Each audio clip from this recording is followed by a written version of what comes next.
Hello my dear friends, आज के इस लेक्चर में हम कंटिन्यू करेंगे। कंप्यूटर ग्राफिक्स सब्जेक्ट कोड है BCS 053 का यूनिट 5 का कंप्लीट वन शॉट लेक्चर। आज के इस लेक्चर में हिडन लाइंस एंड सरफेसेस ये कंप्लीट यूनिट्स इस एंटायर वन शॉट के अंदर फिनिश हो जाएगा। जितने भी टॉपिक्स आपको सिलेबस में दिए गए हैं, बैक फेस डिटेक्शन से लेकर के आपका ट्रांसपेरेंसी एंड शैडो तक का सारे टॉपिक्स इस लेक्चर में मैंने कवर किया है। Each and every topic and जो भी PYQs हैं, जो भी एग्जाम में आपके इस पूरे यूनिट से आया हुआ है, सारे टॉपिक्स आपके कवर हैं। ठीक है। और आपको एक इन्फॉर्मेशन दे दूं, already unit first, unit second, unit third, unit fourth and finally unit 5 इस लेक्चर में आपका पूरा जो कंप्यूटर ग्राफिक्स का जो सिलेबस है पूरा फिनिश हो जाएगा। प्लेलिस्ट को जाके एक्सेस करके आप अच्छे से तैयारी कर सकते हैं। चलिए स्टार्ट करते हैं, देखते हैं हिडन लाइन एंड सरफेस ये कंप्लीट जो भी इसमें टॉपिक है, सारे टॉपिक्स को मैं ईच बाय ईच मतलब सारे टॉपिक्स को कवर किया हूँ। बिल्कुल परेशान नहीं होना, कोई टॉपिक आपका यहाँ पे मैं कि छोड़ दिया हूँ, ऐसा कुछ नहीं है। और अगर इसमें आपको ओवरऑल इसका ओवरव्यू दे दूं कि इसमें कौन से टॉपिक बहुत ज्यादा इंपॉर्टेंट है, तो back face detection algorithm and ये depth buffer method, Z buffer इसे हम बोलते हैं, ए बफर मेथड और स्कैन लाइन मेथड। यहां तक अगर आप ये टॉपिक कंप्लीट कर लेते हो ना, तब भी समझो आपका ये यूनिट फिनिश हो गया। क्यों? क्योंकि इसके आगे जो भी आपके सारे टॉपिक्स हैं सब आपके दो नंबर्स के टॉपिक्स हैं, ये सब भी हम कवर कर रहे होंगे। ठीक है, लेक्चर में तो अच्छे से सारी चीजें आपकी तैयार हो जाएगी। चलिए स्टार्ट करते हैं लेक्चर को। स्टार्ट करने से पहले छोटी सी रिक्वेस्ट रहेगी, अगर चैनल पे फर्स्ट टाइम विजिट किए हो प्लीज सब्सक्राइब करना, बहुत ज्यादा मोटिवेशन मिलता है। और लेक्चर को प्लीज लाइक कर देना अगर आपको लेक्चर समझ में आ रहा हो तो। और DBMS का कंप्लीट वन शॉट अपलोड है, प्लेलिस्ट को जाके एक्सेस कर सकते हो। अगर आपको नहीं पता, जाके आप DBMS की तैयारी अच्छे से कर सकते हो, जो भी आपके अपकमिंग एग्जाम है उसके लिए। ठीक है, चलिए स्टार्ट कर लेते हैं। ये रहा आपका सिलेबस एक बार देख लीजिए। और ये रहा नोट्स फाइनली। और नोट्स कहाँ से डाउनलोड करने होते हैं मैं फिर से एक बार आपको बता दूं, और आपको पता होगा कि वेबसाइट पे मैं नोट्स को डाल देता हूँ। ठीक है, आपको सिंपल लिंक भी डिस्क्रिप्शन बॉक्स में वेबसाइट का दिया है। सिंपल वेबसाइट को ओपन करना, इस तरीके से इंटरफेस आएगा। सिंपल PDF नोट्स पे क्लिक करना है। PDF नोट्स पे जैसे ही क्लिक करोगे, कौन सब्जेक्ट का आपको नोट्स, यहाँ पे बहुत सारे सब्जेक्ट जो भी हमने पढ़ा रखे हैं वो सारे नोट्स आपको यहाँ पे मिल जाते हैं। कंप्यूटर ग्राफिक्स का डाउनलोड करना है, डाउनलोड पे क्लिक करना, यूनिट 5 यहाँ पे है। और इंपॉर्टेंट क्वेश्चंस का भी यहाँ पे मैंने PDF की अपलोड किया है ऑन द वेबसाइट, आप डाउनलोड कर सकते हैं। तो ये रहा, मैंने आपको छोटी सी इन्फॉर्मेशन दे दी। अब चलिए यहाँ पे हम कंटिन्यू करते हैं। Unit 5 hidden line and surface को देखते हैं। कोई भी टॉपिक आपको रटना नहीं पड़ेगा। ठीक है, उसी एक्साइटमेंट के साथ again we are going to start, और सारी चीजें आपको समझ में आएगी। ठीक है, तो थोड़ा सा एडजस्ट करते हैं, एक सेकंड, और कंटिन्यू करते हैं। ओके, ठीक है ठीक है। देखो, ये रहा आपका यूनिट का नाम, हिडन लाइंस। ये आपका सिलेबस है, कंटिन्यू करते हैं। और सबसे पहले देखो, अब स्टार्ट करने से पहले ही आपका कि इस यूनिट का नाम क्या है, हिडन लाइंस एंड सरफेसेस। पता होना चाहिए ना कि हिडन लाइन का मतलब क्या है, हिडन सरफेस का मतलब क्या है, तभी ना आगे हम सिलेबस को पढ़ पाएंगे, उसी को फिर प्रॉब्लम को सॉल्व कर पाएंगे। तो समझते हैं hidden lines and hidden surface का पहले मतलब क्या है। देखो, when you look eight an object, यहाँ पे बहुत सारी थ्योरीज लिखी हैं। अब यहाँ पे मैं थ्योरीज आपको ऐसा बताऊं तो सही नहीं है। देखो, होता क्या है, जैसे कि हम मान के चलते हैं, एग्जांपल से ही आपको मैं क्लियर करूंगा सारी चीजें। जैसे हम सपोज करते हैं ये आपका मोबाइल फोन है। ठीक है, ये आपका मोबाइल फोन है। अब मोबाइल फोन के काफी सारे सरफेस होते हैं। एक फ्रंट सरफेस होता है, सॉरी फ्रंट फेस होता है, काफी सारे फेसेस होते हैं। फ्रंट फेस, बैक फेस होता है, टॉप फेस होता है, बॉटम फेस होता है, राइट फेस होता है, लेफ्ट फेस होता है। ये फेस कहने का कुछ नहीं है, सिंपल जहां से आपका मतलब जो भी आप व्यू करते हो, देखते हो। जैसे ये फ्रंट वाला आप देखते हो तो बैक वाला फेस आप नहीं देख पाते हो। तो वही है सिंपल कि जैसे आप अपने मोबाइल फोन को अभी यूज कर रहे हो, जैसे आप अपने लैपटॉप में ये वीडियो देख रहे हो, तो देख क्या पा रहे हो, फ्रंट फेस देख पा रहे हो ना। पीछे आपका, आपके लैपटॉप का क्या लोगो है पता है आपको, बट पीछे का सरफेस आप नहीं देख पा रहे हो। जो नहीं देख पा रहे हो वही है आपका हिडन सरफेस, वो आपको दिख नहीं रहा है। हिडन फेस, हिडन सरफेस वही होता है। तो यही है सिंपल, यहाँ पे थोड़ा सा कंसेप्ट यही था, और इसमें बहुत बड़ी चीज नहीं है। और इसमें लिखा भी है, when you look eight an object, जब आप किसी ऑब्जेक्ट को देखते हो तो you can only see the parts that face you. तो आप खाली उसी फेस को देख पाते हो जो आपके सामने होता है। लैपटॉप को देख रहे हो, वीडियो को देख रहे हो, तो वीडियो के फ्रंट फेस को ही देख पा रहे हो, मोबाइल के फ्रंट फेस को ही देख पा रहे हो, बैक फेस को नहीं देख पा रहे हो। मैं जो बोलने की कोशिश कर रहा हूँ, आई थिंक आपको समझ में आ रहा होगा। द पार्ट्स बिहाइंड इट, जो पार्ट्स और जो उसके बहुत फेस होते हैं, जैसे मोबाइल के मैंने आपको बताया कि काफी सारे फेसेस होते हैं, फ्रंट फेस, बैक फेस। तो जो फेस उसका हाइड होता है, जो आपको दिख नहीं रहा होता है, आपको व्यू नहीं हो रहा होता है, वही होता है उसका हिडन सरफेस, हिडन फेस वही होता है। आओ और इस एग्जांपल समझते हैं। एग्जांपल दिया है, इमेजिन करें, और ये मैं आपको थोड़ा सा बता दूं, आप बोर मत हो ना, क्योंकि ये पूरा एंटायर यूनिट बिल्कुल थ्योरेटिकल है, ठीक है ना, तो इसमें डेरिवेशन है ना तो न्यूमेरिकल है, कुछ नहीं है, बस थ्योरी समझो, उसी को इजी वर्ड में एग्जाम में राइट करो, ठीक है। इमेजिन, एग्जांपल यहाँ पे समझते हैं। इमेजिन करिए आपने एक बॉक्स को पकड़ा है, वही सेम एग्जांपल, एक शू का बॉक्स समझ लीजिए आपके हैंड में है। So from the front you can सी, उसका टॉप फेस देख पाते हो, फ्रंट फेस देख पाते हो, राइट लेफ्ट ये सारे फेस आप देख पाते हो। वो डिपेंड करता है आप किस एंगल से उसे देख रहे हो, ठीक है, किस एंगल से उसे देख रहे हो। जैसे कि आपका ये मोबाइल था, मैं फिर से वही एग्जांपल ले रहा हूँ, क्योंकि मोबाइल को आप अगर यूज करते हो तो मोबाइल के फ्रंट फेस को ही देख पाते हो। अगर उसको आप बैक कर दोगे, बैक कवर देखो तो बैक ही देख पाओगे, या ऐसे एंगल से देखोगे कि दोनों ही आपको दिखेगा। तो वही है, क्या सरफेस क्या फेस आपको दिख रहा है किसी ऑब्जेक्ट का, वही हिडन लाइंस एंड सरफेस का वही मतलब होता है। सो और क्या क्या आप नहीं देख पाते हो, तो यहाँ पे वही सारी चीज लिखी गई है। तो ये आप रीड आउट करना, बहुत इजी लैंग्वेज में मैंने राइट किया है, समझ में आपको आ जाएगा। तो hidden line and hidden surface का मतलब यही होता है। और जो सरफेस है, जो सरफेस होता है, जैसे कि अगर हम बात करें, एक यहाँ पे हम ले लेते हैं क्यूब का एग्जांपल ले लेते हैं और क्लियर कर दें, जैसे कि आपको थ्योरी जो है ना, आप जब उसे पढ़ें तो आपको अच्छे से समझ में आ जाए। दिस इज नो कि क्यूब का यहाँ पे मैंने बनाया है, तो देखो होता क्या है, इसी से भी मैं क्लियर करूंगा सच हिडन लाइन हिडन सरफेस क्या होता है। तो यहाँ पे क्या है, जैसे ये क्यूब है तो इसका, इसे हम फ्रंट फेस इसका बोलेंगे, और इसका ये बैक फेस हो जाएगा, इसका टॉप फेस हो जाएगा, इसका बॉटम फेस हो जाएगा, ऐसे, ठीक है। तो अगर आप क्यूब को ऐसे एंगल से देखोगे तो उसका फ्रंट फेस ही आपको दिखेगा, बैक फेस उसका हाइड रहता है। तो यही होता है, जो हाइड रहेगा उसे हिडन सरफेस बोलेंगे। तो ये बेसिकली है, इसका भी आगे डायग्राम भी है, उससे भी हम पे समझने वाले हैं। तो यहाँ पे देखो सिंपल, यहाँ पे जो है ना हिडन लाइन हिडन सरफेस का मतलब क्या, यही बताते हैं। जैसे ये आपका क्यूब दिया हुआ है, यहाँ पे क्यूब है, तो अगर हम देखो यहाँ पे हमारा ओवरऑल मतलब क्या है भी, जो इसमें जो बहुत सारे एल्गोरिदम्स है ना, तो हिडन लाइन हिडन सरफेस पे ही बेस्ड है। मतलब जो ऑब्जेक्ट को आप किस एंगल से देख रहे हो, उसमें अगर हम क्या करें, उसे उसमें हिडन लाइन और हिडन सरफेस को साथ में देखें तो हमें ऑब्जेक्ट रियलिस्टिक नहीं दिखता, उसका व्यू जो है मुझे काफी मतलब हमें काफी गंदा दिखता है। जैसे कि ये क्यूब है, अगर हम इसमें हिडन लाइंस को भी देखें तो कुछ देखो क्यूब इस तरीके से दिख रहा है, इसका स्ट्रक्चर देखो कितना मतलब गंदा, कितना खराब दिख रहा है। इसमें अगर ये हिडन लाइंस देखो, जो पीछे का भी हिडन लाइन ये आपका है, मतलब बैक सरफेस का जो हिडन लाइन है वो आपको विजिबल है। अगर ये विजिबल होता है आपको कंप्यूटर में, आप देखते हो तो देखो कुछ इस तरीके से दिखेगा, और ये स्ट्रक्चर आपको उतना रियलिस्टिक नहीं लग रहा होगा। लेकिन अगर इसी हिडन लाइंस को हम क्या करें, रिमूव कर दें with the help of the some algorithm which we can, जो भी हम डिस्कस करेंगे आगे भी, तो उन एल्गोरिदम की हेल्प से अगर हम इन हिडन लाइंस को क्या करें, हाइड कर दें,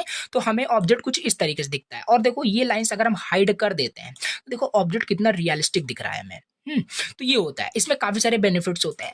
अब जैसे अगर हम क्या पढ़ रहे हैं, हम कोई तो यहाँ पे हम ड्राइंग का सारी चीजें पढ़ तो रहे नहीं रहे हम, ठीक है, हम इसे कंप्यूटर के कंटेक्स्ट में पढ़ रहे हैं, कंप्यूटर ग्राफिक्स के कंटेक्स्ट में पढ़ रहे हैं। बेसिकली अगर ये ऑब्जेक्ट कंप्यूटर में आप ड्रॉ करोगे with the help of the some tools, तो क्या होगा कि प्रोसेसिंग में ज्यादा टाइम लगेगा। कंप्यूटर इस डायग्राम को बात करें तो कंप्यूटर प्रोसेस करने में ज्यादा टाइम लगाएगा, क्योंकि ये इस भी लाइन को क्या करेगा, ड्रॉ करेगा, तभी तो आपको रिप्रेजेंट कर पाएगा कंप्यूटर सिस्टम में।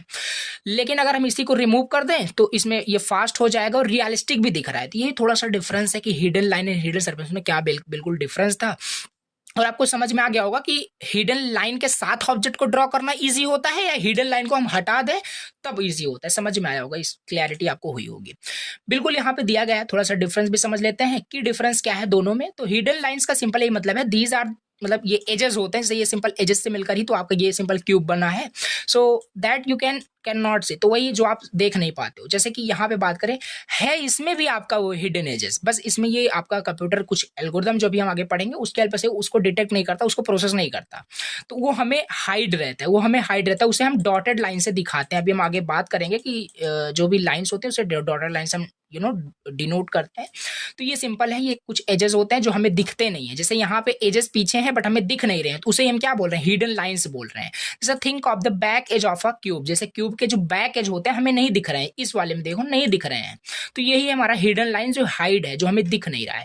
और हिडन सरफेस का मतलब क्या है, these are the entire areas, ये एक एंटायर एरिया होता है, फेस होता है जो हमें नहीं दिखता। जैसे कि यहाँ पे आप देख सकते हो back face of a cube, इसका बैक फेस हमें दिख नहीं रहा है इसमें, लेकिन हमें देखो सारी चीजें विजिबल है, इसमें फ्रंट भी सारी चीजें हमें दिख रही है, बट इसमें देखो। तो ये हिडन लाइन हिडन सरफेस समझ में आया होगा आपको, ठीक है। रीड आउट करोगे और ज्यादा क्लैरिटी बनेगी। चलो ठीक है, तो ये है। अगर इसका हम ड्राइंग में एग्जांपल लें ठीक है, और ज़्यादा यहाँ पे मैंने इलेबोरेट किया है कि कंसेप्ट आपको समझ में आए। तो हिडन लाइंस का एग्जांपल ले ड्राइंग के अंदर। सो अगर आप ड्रॉ करते हो प्रीवियस बॉक्स को, जो प्रीवियस बॉक्स आपको ये दिया गया है, ठीक है, इसको अगर आप ड्रॉ करोगे तो करोगे क्या आप? देखो, द एज यानी lines you can see are drawn as a solid line, जो आप लाइंस को देख पाओगे। जैसे ये सारे जो लाइंस क्या है, क्या ये डॉटेड लाइन में है? नहीं, सॉलिड लाइंस में ड्रॉ किए गए, यानी ये सारी चीजें हम देख पा रहे हैं। तो और वो सारी लाइन जो हम नहीं देख पाते, जो हिडन लाइंस होता है, उसको हम डॉटेड लाइन से डिनोट करते हैं, जिससे पता चले कि हाँ ये जो लाइन है वो हिडन है। ठीक है, तो ये इस तरीके से मैं बात कर रहा हूँ। लाइक ये जो ऐसे यहाँ पे लाइन देखो, प्रीवियस में यहाँ पे लाइन है, तो यहाँ पे इसे हम ड्रॉ करेंगे इस तरीके से। तो बेसिकली ऐसे ही आपका है। ठीक है, तो ये है भी आपको समझ में आ रहा होगा कि मतलब अगर हम ये ड्राइंग में मैं बात कर रहा हूँ, जस्ट एग्जांपल दे रहा हूँ। The edge lines you can see are drawn as solid lines से हम ड्रॉ करते हैं, जो मैं नहीं देखता उसे डैश लाइन से हम डिनोट करते हैं। This helps anyone looking at your drawing understand that there are hidden parts of the object, की ऑब्जेक्ट का कुछ हिडन पार्ट्स भी है जो आप डैश लाइन से जो डिनोट कर रहे हो। ये हेल्प करता है कि अंडरस्टैंड करने के लिए कि आपका ऑब्जेक्ट किस तरीके से बना हुआ है। चलो ठीक है, ये हो गया सिंपल। अब इसका हमने ड्राइंग में देखा, अब इसका थोड़ा कंप्यूटर ग्राफिक्स में एग्जांपल समझते हैं। सपोज करिए आप एक 3D मॉडल यानी एक क्यूब ही आप कि ड्रॉ कर रहे हो ना कंप्यूटर। सो क्या होगा, अ 3D model include 3D model आपको पता है कि उसमें बहुत सारे सरफेसेस होते हैं 3D में, फ्रंट बैक टॉप बॉटम बहुत सारे होते हैं।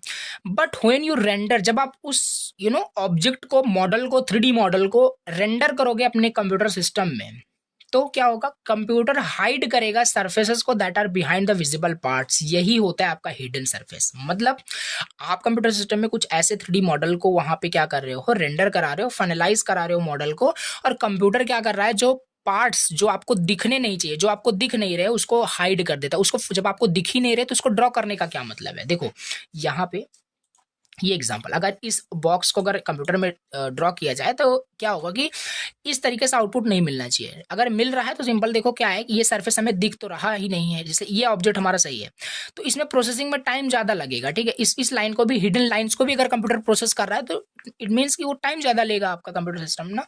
तो यही सिंपल है कि ये सिंपल चीज है, हाइड करता है उस सरफेस को that are behind the visible part, जो विजिबल पार्ट्स के बिहाइंड होता है उसे वो क्या करता है, हाइड कर देता है computer with the help of the some algorithm which we are going to discuss upcoming, अभी हम देखने वाले हैं। सो ये सिंपल है। फॉर एग्जांपल अगर हम बात करें, जैसे कि बैक फेस की बात करें, बॉक्स का विल नॉट बी डिस्प्लेड, वो दिख नहीं रहा था, बैक फेस की बात करें। So because it's hidden behind the front face, this makes box realistic. ठीक, जैसे आप अपने फोन को ही अगर आप कंप्यूटर सिस्टम में क्या करो, 3D as a 3D model में उसे ड्रॉ करो, तो बैक फेस थोड़ी ना ड्रॉ होगा, क्योंकि वो आपको विजिबल तो है नहीं, फ्रंट फेस ही विजिबल है, तो बैक फेस उसका हाइड हो जाएगा with the help of the some algorithm, जो भी हम देखेंगे। तो ये आपको हिडन सरफेस समझ में आया कि नहीं? हिडन सरफेस आपको कंप्यूटर ग्राफिक्स के कंटेक्स्ट में समझ में आएगा कि हिडन सरफेस, हिडन लाइन्स का मतलब क्या है एग्जैक्टली। चलिए, अब इसी चीज को, ठीक है, यही कंसेप्ट जो इतना देर मैंने बताया कि ये जो भी अभी हिडन लाइन, हिडन सरफेस में बोल रहा हूँ, जो भी कंप्यूटर में मैं रेंडर कराऊंगा, फाइनलाइज कराऊंगा, तो ये आपके पार्ट्स जो विजिबल नहीं है, हिडन सरफेस, जो hidden face, hidden surface, hidden line जो विजिबल नहीं है, उसे कंप्यूटर में क्या किया जाएगा, हाइड कर देगा कंप्यूटर कुछ एल्गोरिथम का यूज करके। पहला ही मोस्ट इंपॉर्टेंट एल्गोरिथम आपका आता है back face detection removal methods. इसमें क्या होगा, जो भी ऑब्जेक्ट होगा, जो भी बॉक्स होगा, उसमें पहले स्टेप में क्या होगा, बैक फेस को डिटेक्ट किया जाएगा कि जो दिख नहीं रहा है, मतलब जो विजिबल नहीं है, उसको पहले डिटेक्ट किया जाएगा, बैक फेस को डिटेक्ट किया जाएगा, फिर रिमूवल टेक्निक अप्लाई किया जाएगा। इस तरीके से जो फेस विजिबल नहीं होगा उसे फालतू में ड्रॉ नहीं करेगा कंप्यूटर सिस्टम, प्रोसेसिंग में टाइम नहीं लेगा, प्रोसेस ही नहीं करेगा उन पार्ट्स को, और उस तरीके से क्या होगा, आपका बैक फेस डिटेक्ट हो जाएगा, उसको रिमूव कर दिया जाएगा। मेथड समझते हैं, एल्गोरिथम समझते हैं। पहला ही हम पहले यहाँ पे समझते हैं, समझा दिया पहले क्या है ये आपका, वही यहाँ पे लिखा हुआ है। बैक फेस डिटेक्शन है क्या एग्जैक्टली? सो इमेजिन करिए you are holding a transparent cube in your hand. आप एक ट्रांसपेरेंट क्यूब को अपने हैंड में लिए हो। बहुत थ्योरेटिकल है आपका, सही बता रहा हूँ, इसमें कुछ भी एल्गोरिथम मैथमेटिकल कुछ है ही नहीं, आपको थ्योरेटिकल ही सारी चीज़ें समझना और वैसे ही लिखना है।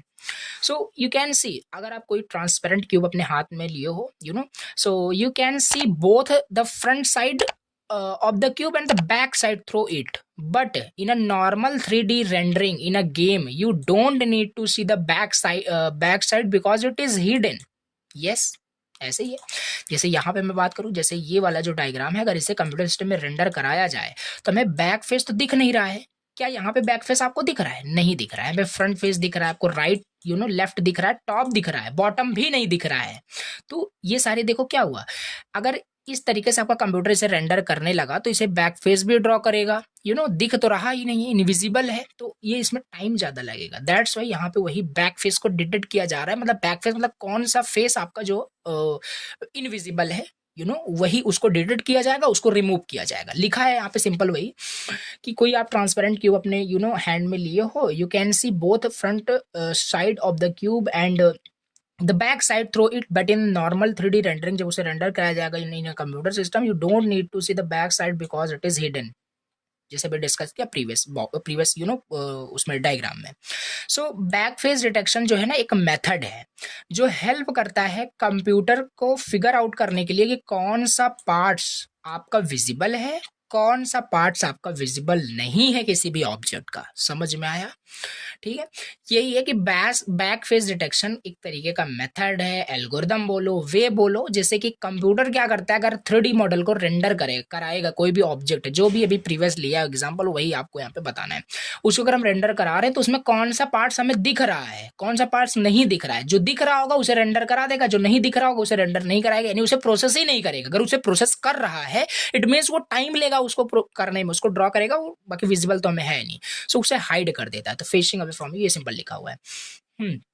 चलिए, बैक फेस डिटेक्शन समझ में आया कि इससे हम क्या कर रहे हैं, नाम से नहीं सजेस्ट हो रहा है आपको कि बैक फेस डिटेक्शन, उन फेस को डिटेक्ट करना जो बैक है, मतलब हमें दिख ही नहीं रहा है, इनविजिबल है, दैट मीन्स ओनली। ठीक है, सो सिंपल ये है। कंप्यूटर ग्राफिक्स में अगर हम फिर से समझे क्यों यूज पड़ा, आप इसका इंपॉर्टेंस समझ लेते हैं कि अब देखो थियोरेटिकल अगर ये आपसे पूछता है, एक्सप्लेन करके आपको बोलेगा एक्सप्लेन बैक फेस डिटेक्शन, तो ये सारी चीजें पॉइंट्स आपको ऐसे ही लिखने पड़ेंगे।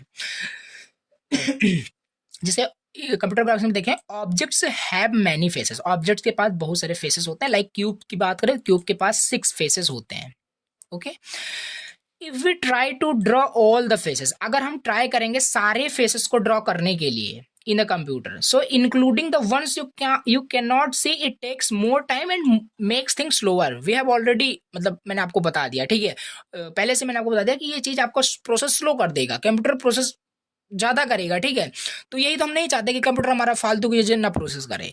तो यही है यहाँ पे ओवरऑल हमारा कि क्या हमें करना है। तो इसी वजह से हम यहाँ पे बैक फेस डिटेक्शन क्या करते हैं, यूज करते हैं, जो हमारा क्या करता है, इग्नोर कर देता है हिडन फेसेस को। हिडन फेस फिर हमारा कंप्यूटर में ड्रॉ नहीं करेगा, making the process faster, more realistic. अरे साक्षात यहाँ पे एग्जांपल देखो, पहले ये आपको ज्यादा रियलिस्टिक लग रहा है, ये रियलिस्टिक लग रहा है, यस एब्सोल्युटली, ये आपको ज्यादा कि बहुत रियलिस्टिक आपको देखने में लग रहा होगा। यहाँ पे देखो कैसे, मतलब कैसे रिप्रेजेंट हो रहा है। तो ये है, अगर ये चीज कंप्यूटर आउटपुट दे रहा है, दैट मीन्स कि जो आपका कंप्यूटर है वो प्रोसेस ज्यादा कर रहा है, takes more time to process this object. Okay, या अगर ये वाला करता है नहीं, when hidden lines in remove, यहाँ पे हिडन लाइंस रिमूव कर दिया with the help of the some algorithm, and one algorithm यहाँ पे आपका क्या है, बैक फेस डिटेक्शन एल्गोरिदम। तो ये आपको आई थिंक समझ में आया होगा कि आखिर इंपॉर्टेंस यहाँ पे मैं ओवरऑल देख रहा था, बैक फेस डिटेक्शन समझ में आया, इसकी इंपॉर्टेंस क्यों जरूरत है, क्योंकि कि ये सारी चीजें आप बना के एग्जाम में राइट कर सकते हैं।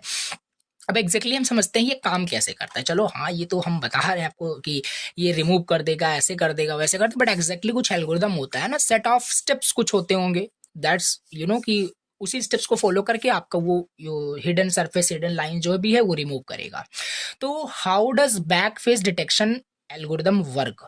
So to figure out if a face of an object is visible or hidden, the computer use करता है कुछ set of methods को, जो कि फॉलोइंग यहाँ पे दिया हुआ है। तो स्टेप 1 क्या यूज करता है, अंडरस्टैंड करता है नॉर्मल वेक्टर को। अब देखो थोड़ा बहुत आपको ये तो कि रिमेम्बर करना पड़ेगा इनके एल्गोरिदम को, क्योंकि पूरा मैथमेटिकल यहाँ पे कुछ नहीं है।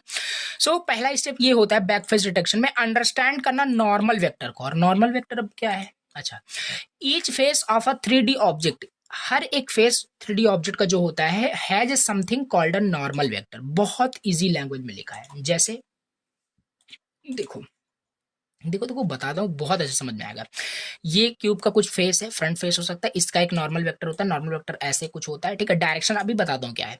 टॉप का भी कुछ नॉर्मल वेक्टर होता होगा, हर एक फेस का होता है, मैंने बताया। तो मतलब ईच फेस का, कोई भी ऑब्जेक्ट है अगर उसके फेस है तो उस फेस के हर एक मतलब फेसेस पे एक नॉर्मल वेक्टर आपका होता है। यहाँ पे वही है, पहला स्टेप ये होता है कि अंडरस्टैंड करो नॉर्मल वेक्टर को। हर ऑब्जेक्ट के पास उसका एक नॉर्मल वेक्टर होता है, ठीक है। The normal vector is like an arrow, बताया normal vector is just like an arrow. The point, जो पॉइंट कर रहा होता है straight out from the face, showing which direction the face is facing you. Okay, देखो simple इसका मतलब computer पे मैं आपको यहाँ पे बता रहा हूँ, उतना मैं एग्जैक्टली आपको नहीं समझा पाऊंगा, लेकिन अगर इसको विजुलाइज मैं आपको कराऊँ, देखो जैसे हाँ ये आपका मोबाइल फोन है। इस मोबाइल फोन, सिंपल सी बात है, ऑब्जेक्ट है, इसके भी फेसेस होते हैं, मोबाइल के भी फेसेस होते हैं, तो इस पर भी आपका नॉर्मल वेक्टर होगा। जो थ्योरेटिकल में लिखा है वही मैं आपको बता रहा हूँ। अब यहाँ पे क्या है, इस पे नॉर्मल वेक्टर क्या होगा, इसमें नॉर्मल वेक्टर ये मत समझना ऊपर होगा या ये होगा। ये जैसे आप मोबाइल को आप देख रहे हो, थोड़ा विजुलाइज करना, ठीक है। आप मोबाइल फोन को देख रहे हो, मोबाइल फोन को आप देख रहे हो, और मोबाइल फोन का जो फ्रंट फेस है वो आपको पॉइंट कर रहा है। यानी अगर मोबाइल फोन के फ्रंट फेस पे नॉर्मल वेक्टर अगर हम ड्रॉ करें तो कैसे करोगे, ऊपर थोड़ी ना करोगे, वो अपनी साइड ड्रॉ करोगे। मतलब समझ में आपको आ रहा होगा, अपने साइड वो आपका एक एरो, ये आपकी साइड में बात कर रहा हूँ, ये नीचे नहीं है, ठीक है। आपकी साइड वो एक एरो, यानी कि एक जो एरो मतलब कि नॉर्मल वेक्टर वो आपको पॉइंट कर रहा होगा, और ये नॉर्मल वेक्टर आपको पॉइंट कर रहा है, इसका मतलब यही है। देखो ये नॉर्मल वेक्टर आपको पॉइंट कर रहा है आपकी तरफ, आप उसको मतलब पॉइंट कर रहे हो, इट मीन्स ये फ्रंट फेस आपका विजिबल है। एल्गोरिथम भी बताऊंगा, इस तरीके से ये क्या है, विजिबल है, ठीक। फ्रंट फेस आप देख पा रहे हो, तो यही है सिंपल। यहाँ पे वही लिखा है कि उसका मतलब यही है कि अगर वो जिस डायरेक्शन में वो पॉइंट आउट कर रहा है, इट मीन्स वो डायरेक्शन आपको विजिबल है। सो एग्जाम्पल लेते हैं, इमेजिन करिए वही सेम चीज, एक बुक को आप, हाँ एक बुक का एग्जाम्पल ले लेते हैं। चलिए जैसे एक बुक का हम एग्जाम्पल लेते हैं, बुक को पकड़े हुए उसको रीड आउट कर रहे हो, तो नॉर्मल वेक्टर उसका क्या होगा, फ्रंट कवर। यार सिंपल सी बात है, अपने नोट्स में आप लिख रहे हो, ठीक है। नोट्स को जब भी ओपन करते हो तो नोट्स का जो फ्रंट फेस होता है, फ्रंट फेस को आप देख पाते हो, क्यों, क्योंकि उस पर अगर हम, वो भी एक ऑब्जेक्ट है, तो उस टाइम क्या करते हैं, उसका जो फ्रंट फेस होता है वो आपकी तरफ नॉर्मल वेक्टर उसको हम ड्रॉ करेंगे।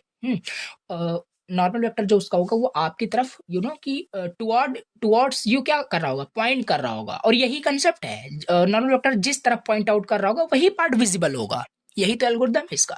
नॉर्मल वेक्टर पहले अंडरस्टैंड कर लिया गया और देख लिया गया कि नॉर्मल वेक्टर की डायरेक्शन किस तरफ पॉइंट कर रहा है। अगर वो आपकी तरफ पॉइंट कर रहा है, it means towards you point कर रहा है, so it means it's visible, ये विजिबल है। और सच बात है, फ्रंट जो आपका फेस है वो विजिबल तो है, तभी ना देख पा रहे हो आप, बुक के कवर को देख पा रहे हो।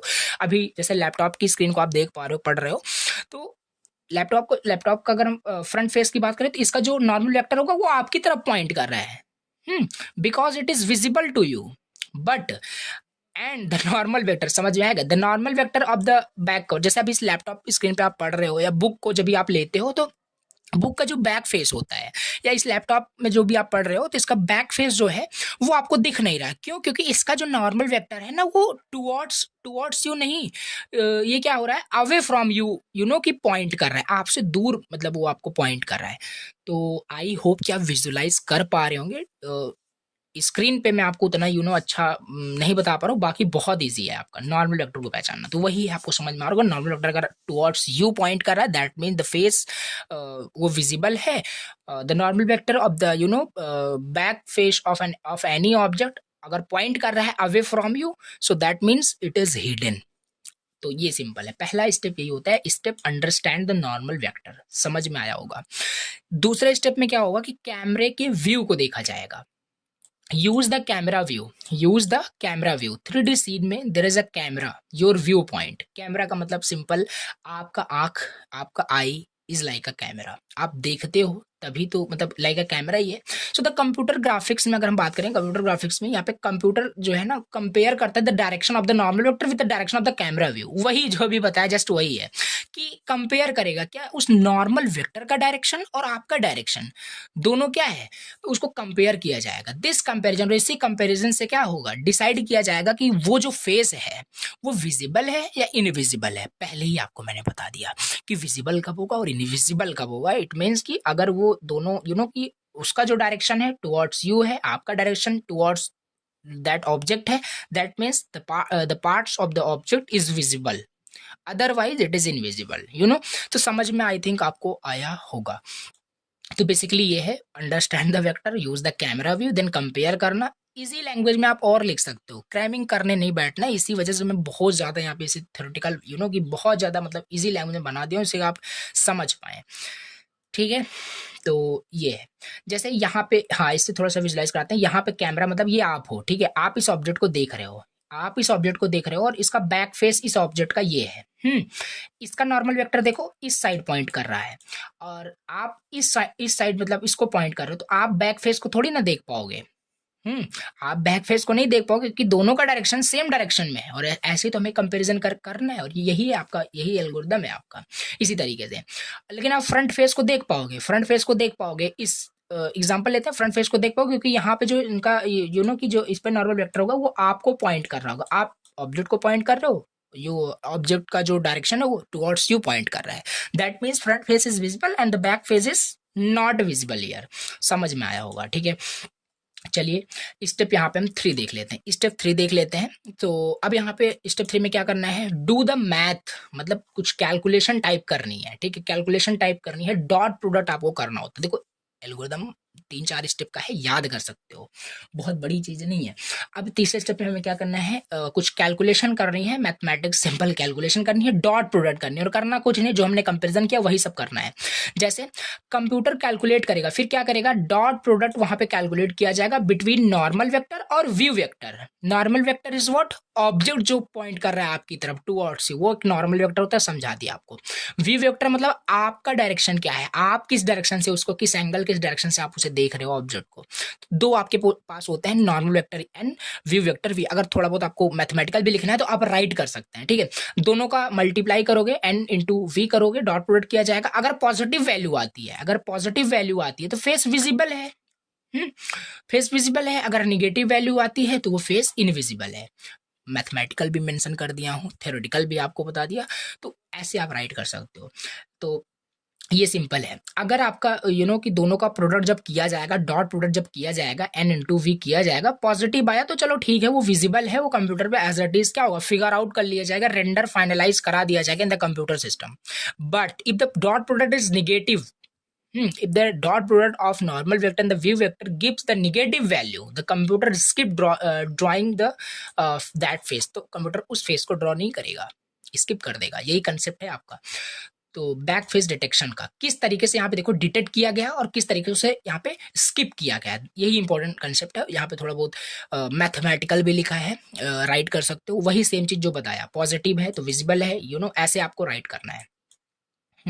सो बेसिकली ये आपका हो गया बैक फेस डिटेक्शन, हमने समझ लिया, इसमें नॉन वेक्टर हमने समझ लिया, वी वेक्टर, और उसका एल्गोरिदम भी हमने 3 से 4 स्टेप्स हैं, ऐसे आपको लिखना है।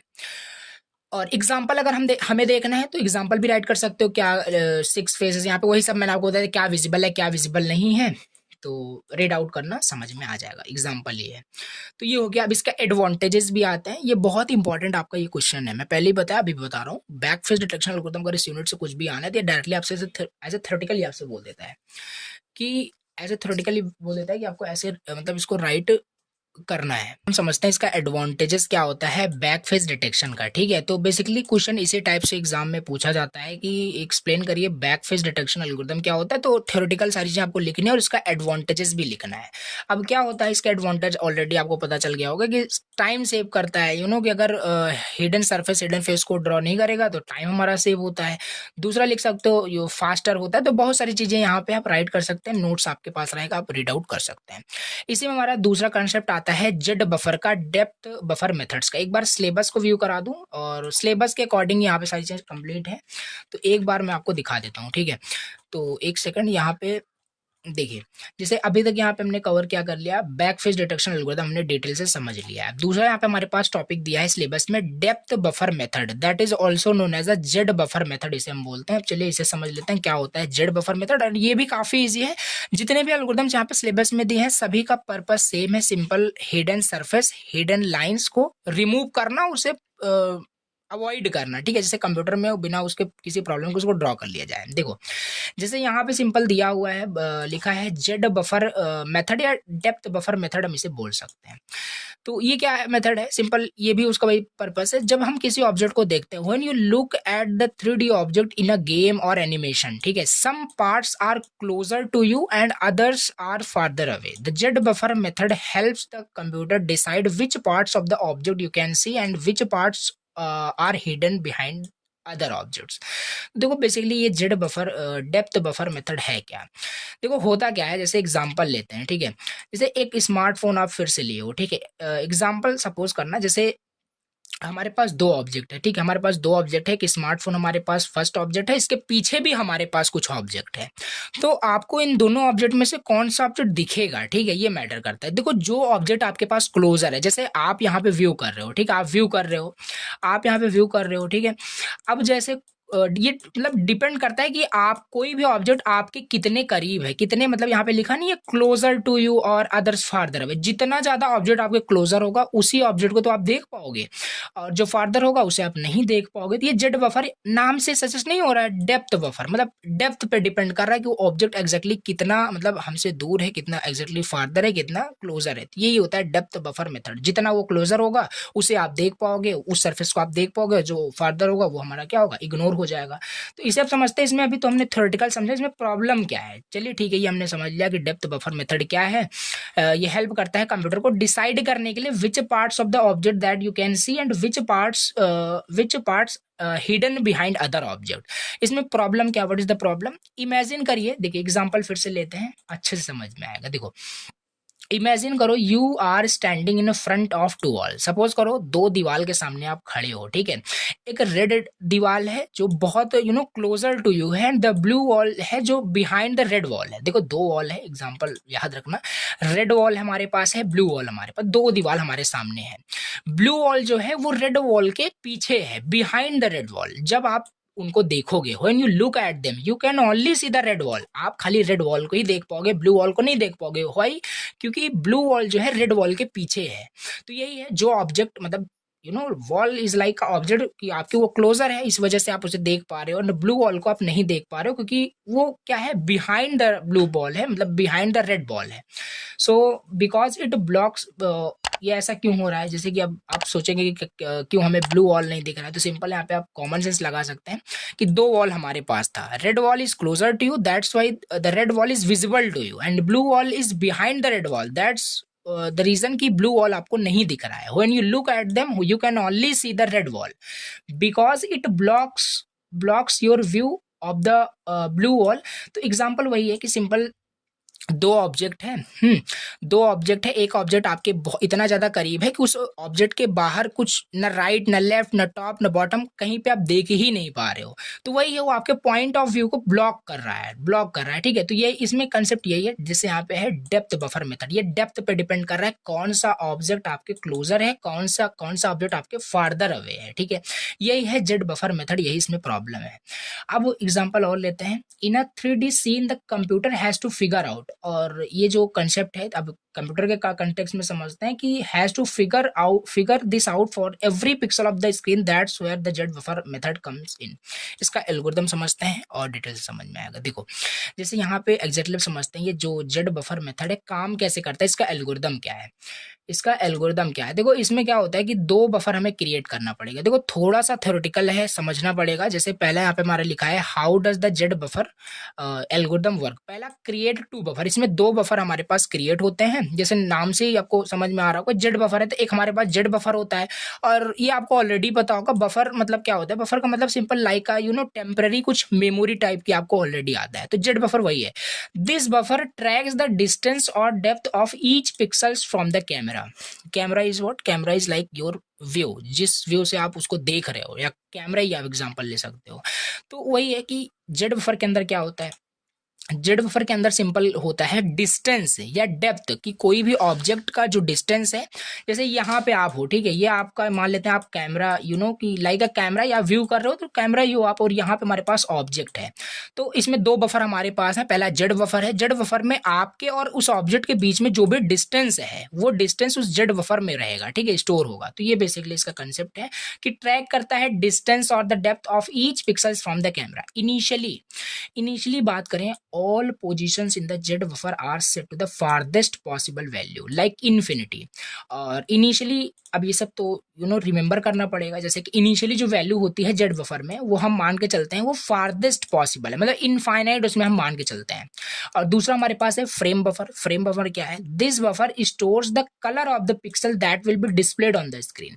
सिंपल, यहाँ पे मैंने क्या बताया कि रेड वॉल है, ब्लू वॉल है।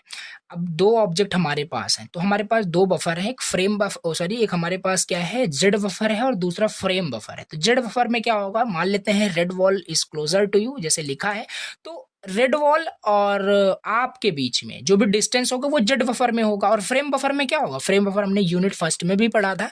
फ्रेम बफर का खाली काम इतना होता है कि वो कि intensity of the colour of the pixel को स्टोर करता है। लिखा भी है कि यहाँ पे पिक्सल की जो भी कलर होता है वो फ्रेम बफर में स्टोर होता है। तो ये हमारा सिंपल यहाँ पे है कि इसका प्रॉब्लम क्या था, इसका हमने एल्गोरिथम समझा। दो बफर हमारे पास होते हैं, कि जेड बफर होता है कि फ्रेम बफर होता है।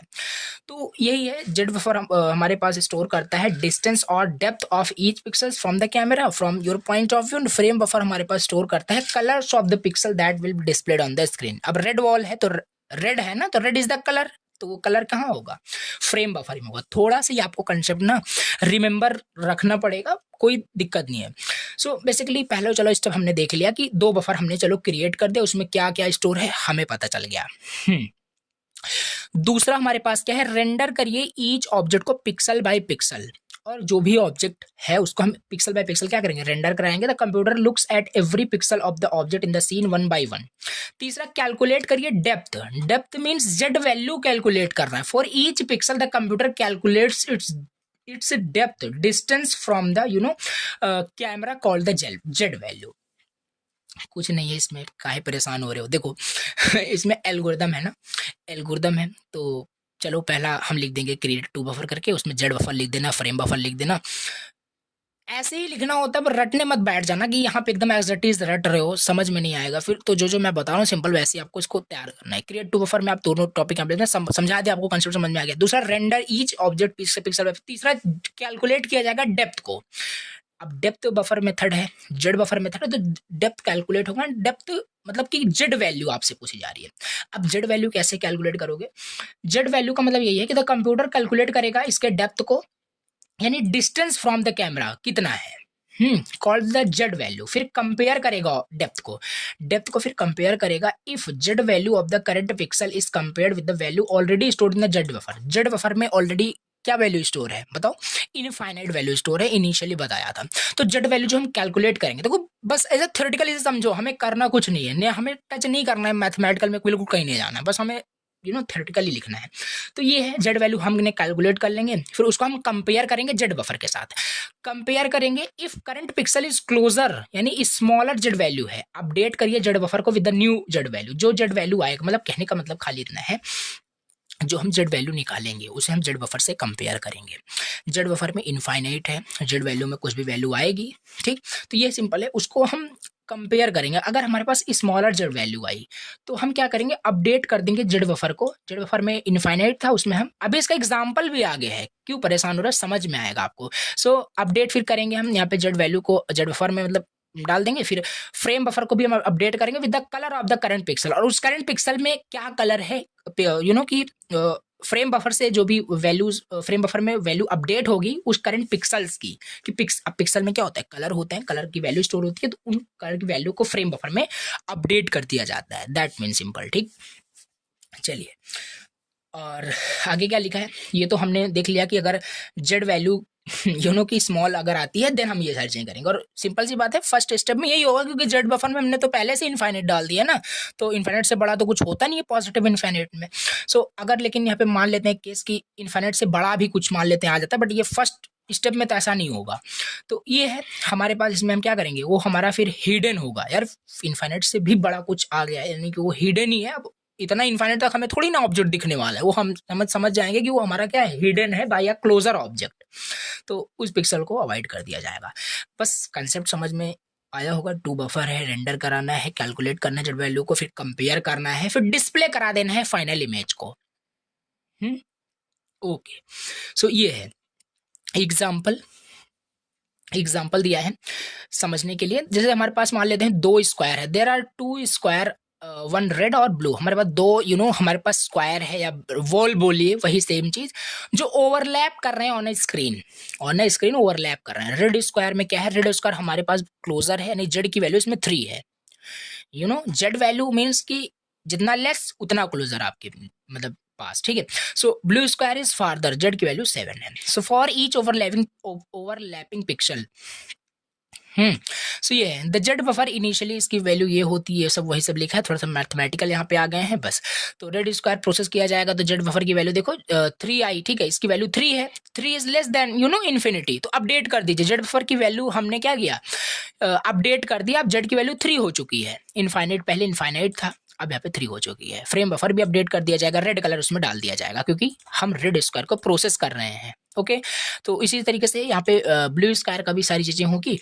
तो इस तरीके से है, यहाँ पे देखो वही सेम चीज लिखा है, इसे आप रीड करोगे ना तो जो मैंने आपको बताया कैसे कंपैरिजन हो, वही सारी चीजें हैं और बहुत इजी लैंग्वेज में। The pixel shows the red colour because the red square is closer, क्योंकि रेड स्क्वायर ही हमारे पास क्लोजर है, ब्लू तो हमारे पास काफी वो behind the red square, behind the red wall था, दैट्स वाई वो विजिबल नहीं है। तो ये सिंपल है। सो यही है कि किस तरीके से फिर हमें जो फाइनल जो हमें आउटपुट मिलेगा वो रेड स्क्वायर ही हमें विजिबल होगा, because red square is closer to us, closer to you, ठीक है, ये सिंपल। इसका एडवांटेज क्या है, ये सिंपल एल्गोरिदम है, इफिशिएंट है ओवरलैपिंग ऑब्जेक्ट्स के लिए। हाँ, एक थोड़ा सा मैं डिफरेंस आपको नहीं बताया, भूल गया कि बैक फेस डिटेक्शन जो होता है ना वो ओवरलैपिंग ऑब्जेक्ट्स पे काम नहीं करता। जो बैक फेस डिटेक्शन एल्गोरिदम होता है, ये पॉइंट्स आपको पता होंगे, एक लाइन में लिख सकते हो, राइट कर सकते हो। बैक फेस डिटेक्शन जो एल्गोरिदम होता है वो ओवरलैपिंग ऑब्जेक्ट्स पे काम नहीं करता। दैट्स वाई हमारे पास कोई नया मेथड आया, पिछले में कुछ प्रॉब्लम होगी तभी तो आगे कुछ नया मेथड आता है। सो यही है। और ये वाला जो होता है आपका जेड बफर या क्या बोलते हैं डेप्थ बफर मेथड जो होता है, ये इफिशिएंट होता है ओवरलैपिंग ऑब्जेक्ट, जैसे ओवरलैप नहीं कर रहा है ब्लू एंड रेड, ये दोनों ओवरलैप ऑब्जेक्ट्स थे, तो ये ओवरलैपिंग ऑब्जेक्ट्स के लिए इफिशिएंट होता है। सिंपल एल्गोरिदम है, रियल टाइम इनका परफॉर्मेंस बढ़िया होता है, तो ये सब एडवांटेज आप लिख सकते हैं। ओके, समझ में आई थिंक आपको आया होगा कि ये जेड बफर मेथड क्या है, डेप्थ बफर मेथड क्या है। अगर थोड़ा सा भी कि अगर कंफ्यूजन आपको हो रहा हो कि एक्चुअली काम कैसे करो, तो शुरू से देखो पहले चीज, ठीक है, स्किप मत करना, सारी चीजें आपको अच्छे से स्टार्टिंग से देखनी है। पहले तो मैंने सरफेस के बारे में आपको बताया क्या है, तो उसी को रिमूव करने के लिए सारे आपको एल्गोरिदम्स हैं, जिसमें हमारा पहला बैक फेस डिटेक्शन था, वो हमने देखा, वो ओवरलैपिंग ऑब्जेक्ट्स के लिए काम नहीं करता, उसमें पहले डिटेक्ट किया गया, तो उसके एल्गोरिदम है, वो सब रिमेंबर रहेगा, तो वही सब एग्जाम में लिखना है और थ्योरेटिकल ही आता है, इसमें न्यूमेरिकल नहीं आ जाएगा ना, आया है आज तक, ठीक है। तो ये सिंपल चीज है। अब इसके बाद हमारे पास नेक्स्ट जो टॉपिक है ना, वो जेड बफर के जैसे ही है, इसमें भी कुछ प्रॉब्लम्स थी इसी वजह से ए बफर मेथड आया, उसको भी चलो देख लेते हैं। तो हमारे पास नेक्स्ट यहाँ पे है ए बफर मेथड। इसके बाद हमारे पास एक सेकंड, इसके बाद हमारे पास क्या है, ए buffer method. A stands for anti aliasing buffer method. कभी कभी ए बफर मेथड आपसे पूछता है तो खाली ये ए बफर नहीं देगा, एंटी एलाइजिंग बफर देगा, नाम आपको रिमेंबर सारी चीजें रखनी है। So anti aliasing buffer method यहाँ पे है। ये क्या होता है, ए buffer method is an improved version of the Z buffer. ये वही बताया ना कि ये इम्प्रूव्ड वर्जन है किसका, जेड बफर मेथड का, क्योंकि उसमें कुछ प्रॉब्लम्स थी। क्या प्रॉब्लम्स थी, डिस्कस करते हैं, बताते हैं। सो जेड बफर मेथड में कुछ प्रॉब्लम्स थी, दैट इज द कि A buffer method is an improved version of the Z buffer method. It is used in the computer graphics to handle hidden surface removal. वही कहानी लिखनी है कि ये भी आपका यूज होता है हिडन सरफेस रिमूवल के लिए, बेटर क्वालिटी के लिए, जैसे कि ट्रांसपेरेंट ऑब्जेक्ट को। तो यहाँ पे इसका हाँ ये इंपॉर्टेंट था कि जेड बफर और ए बफर में कि क्या मतलब जेड बफर में क्या प्रॉब्लम थी। देखो बैक फेस डिटेक्शन में प्रॉब्लम्स ये थी, वो ओवरलैपिंग ऑब्जेक्ट्स पे काम नहीं कर पाता था। ठीक है, फिर जेड बफर मेथड ने इस प्रॉब्लम को सॉल्व कर दिया, ओवरलैपिंग ऑब्जेक्ट्स पे वो काम हो पा रहा था, डिफरेंट एल्गोरिथम आप हमने देखे। फिर ए बफर मेथड फिर क्या आ गया, जेड बफर क्या कर रहा था, वो ओवरलैपिंग ऑब्जेक्ट पे तो काम करता है बट ट्रांसपेरेंट ऑब्जेक्ट पे काम नहीं करता है। ट्रांसपेरेंट जो ऑब्जेक्ट होते हैं उनके सरफेस को रिमूव नहीं कर पाता है। ओके, दैट्स वाई कि A buffer methods come into the scenario. अब यहाँ पे ये क्या करता है, ये डील करता है ट्रांसपेरेंट ऑब्जेक्ट पर, ठीक। ये की पॉइंट्स है, याद रखना है कि ए बफर मेथड जो है ये डील करता है विद द ट्रांसपेरेंट ऑब्जेक्ट पे भी काम करता है। प्रीवियस तो जितने हैं सारे ऑब्जेक्ट पे करेगा ही, बट इसमें additional it deals with the transparent object. चलिए ये थोड़ा सा भी ए बफर मेथड का ओवरव्यू लिया, एग्जैक्टली समझते हैं ए बफर मेथड होता क्या है। ए बफर इसका शॉर्ट टर्म लिया गया है एंटी एलाइजिंग, बताया आपको। Buffer is a hidden surface removal, आपका एक टेक्निक है, वही सेम चीज। अनलाइक द जेड बफर की तरह ये होता है which stores only one depth value for each pixel. Z buffer की यहाँ पे कहानी बता रहे हैं, लेकिन ए बफर ये स्टोर कर सकता है मल्टीपल लेयर्स को, ट्रांसपेरेंट ऑब्जेक्ट पे काम करता है for each pixel. This makes it capable for handling transparent object. Transparent object जो बोल रहा हूँ क्या है, मतलब objects you can partially see through the like glass or water. अभी कुछ एग्जांपल भी मैं आपको दिखाऊंगा जिससे कि आपको ये और क्लियर हो पाएगा, ठीक है। तो ट्रांसपेरेंट ऑब्जेक्ट में भी जो हमारे हिडन सरफेस, हिडन लाइंस होते हैं, उसको रिमूव करने के लिए ए बफर मेथड हम यूज करते हैं। और एंटी अलाइजिंग का मतलब क्या है, स्मूथर एजेस, ये सारी चीजें हैं, रेड करना। तो ये ए बफर मेथड आपको समझ में आया होगा कि क्या है, ठीक है, एग्जैक्टली क्या है। ये ट्रांसपेरेंट ऑब्जेक्ट के जो सरफेसेस होते हैं, हिडन सरफेस होते हैं, उनको रिमूव करने के लिए यूज होता है। फिर से इसका इंपॉर्टेंस लिखते हैं कि ए बफर मेथड क्यों यूज हुआ। ए बफर मेथड इसीलिए यूज हुआ, जेड बफर में कुछ लिमिटेशंस थे। लिमिटेशंस इज नथिंग बट वो आपका ट्रांसपेरेंट ऑब्जेक्ट पे काम नहीं कर रहा था, ये आपका काम कर रहा है उस पे। तो the Z buffer works well for solid objects, वो सॉलिड ऑब्जेक्ट के लिए ओनली काम करता है, but can not handle overlapping objects with blended effects. वहां पे था, ट्रांसपेरेंसी पे काम नहीं कर रहा था, बार बार बोल रहा हूँ, बट उसका सोल्यूशन ये बफर मेथड हमारे पास आ गया कि वो आपका ट्रांसपेरेंसी पे भी काम करता है। Now let's understand it's algorithm that how it is work actually, ठीक है, कैसे काम करता है। देखो, सो ये क्या बन गया है, देखो, हाँ, इसमें है बफर एल्गोरिथम मेंटेन करता है। जो बफर एल्गोरिथम है ये दो फील्ड मेंटेन करके चलता है। एक हमारे पास होता है डेप्थ फील्ड, दूसरा होता है इंटेंसिटी फील्ड।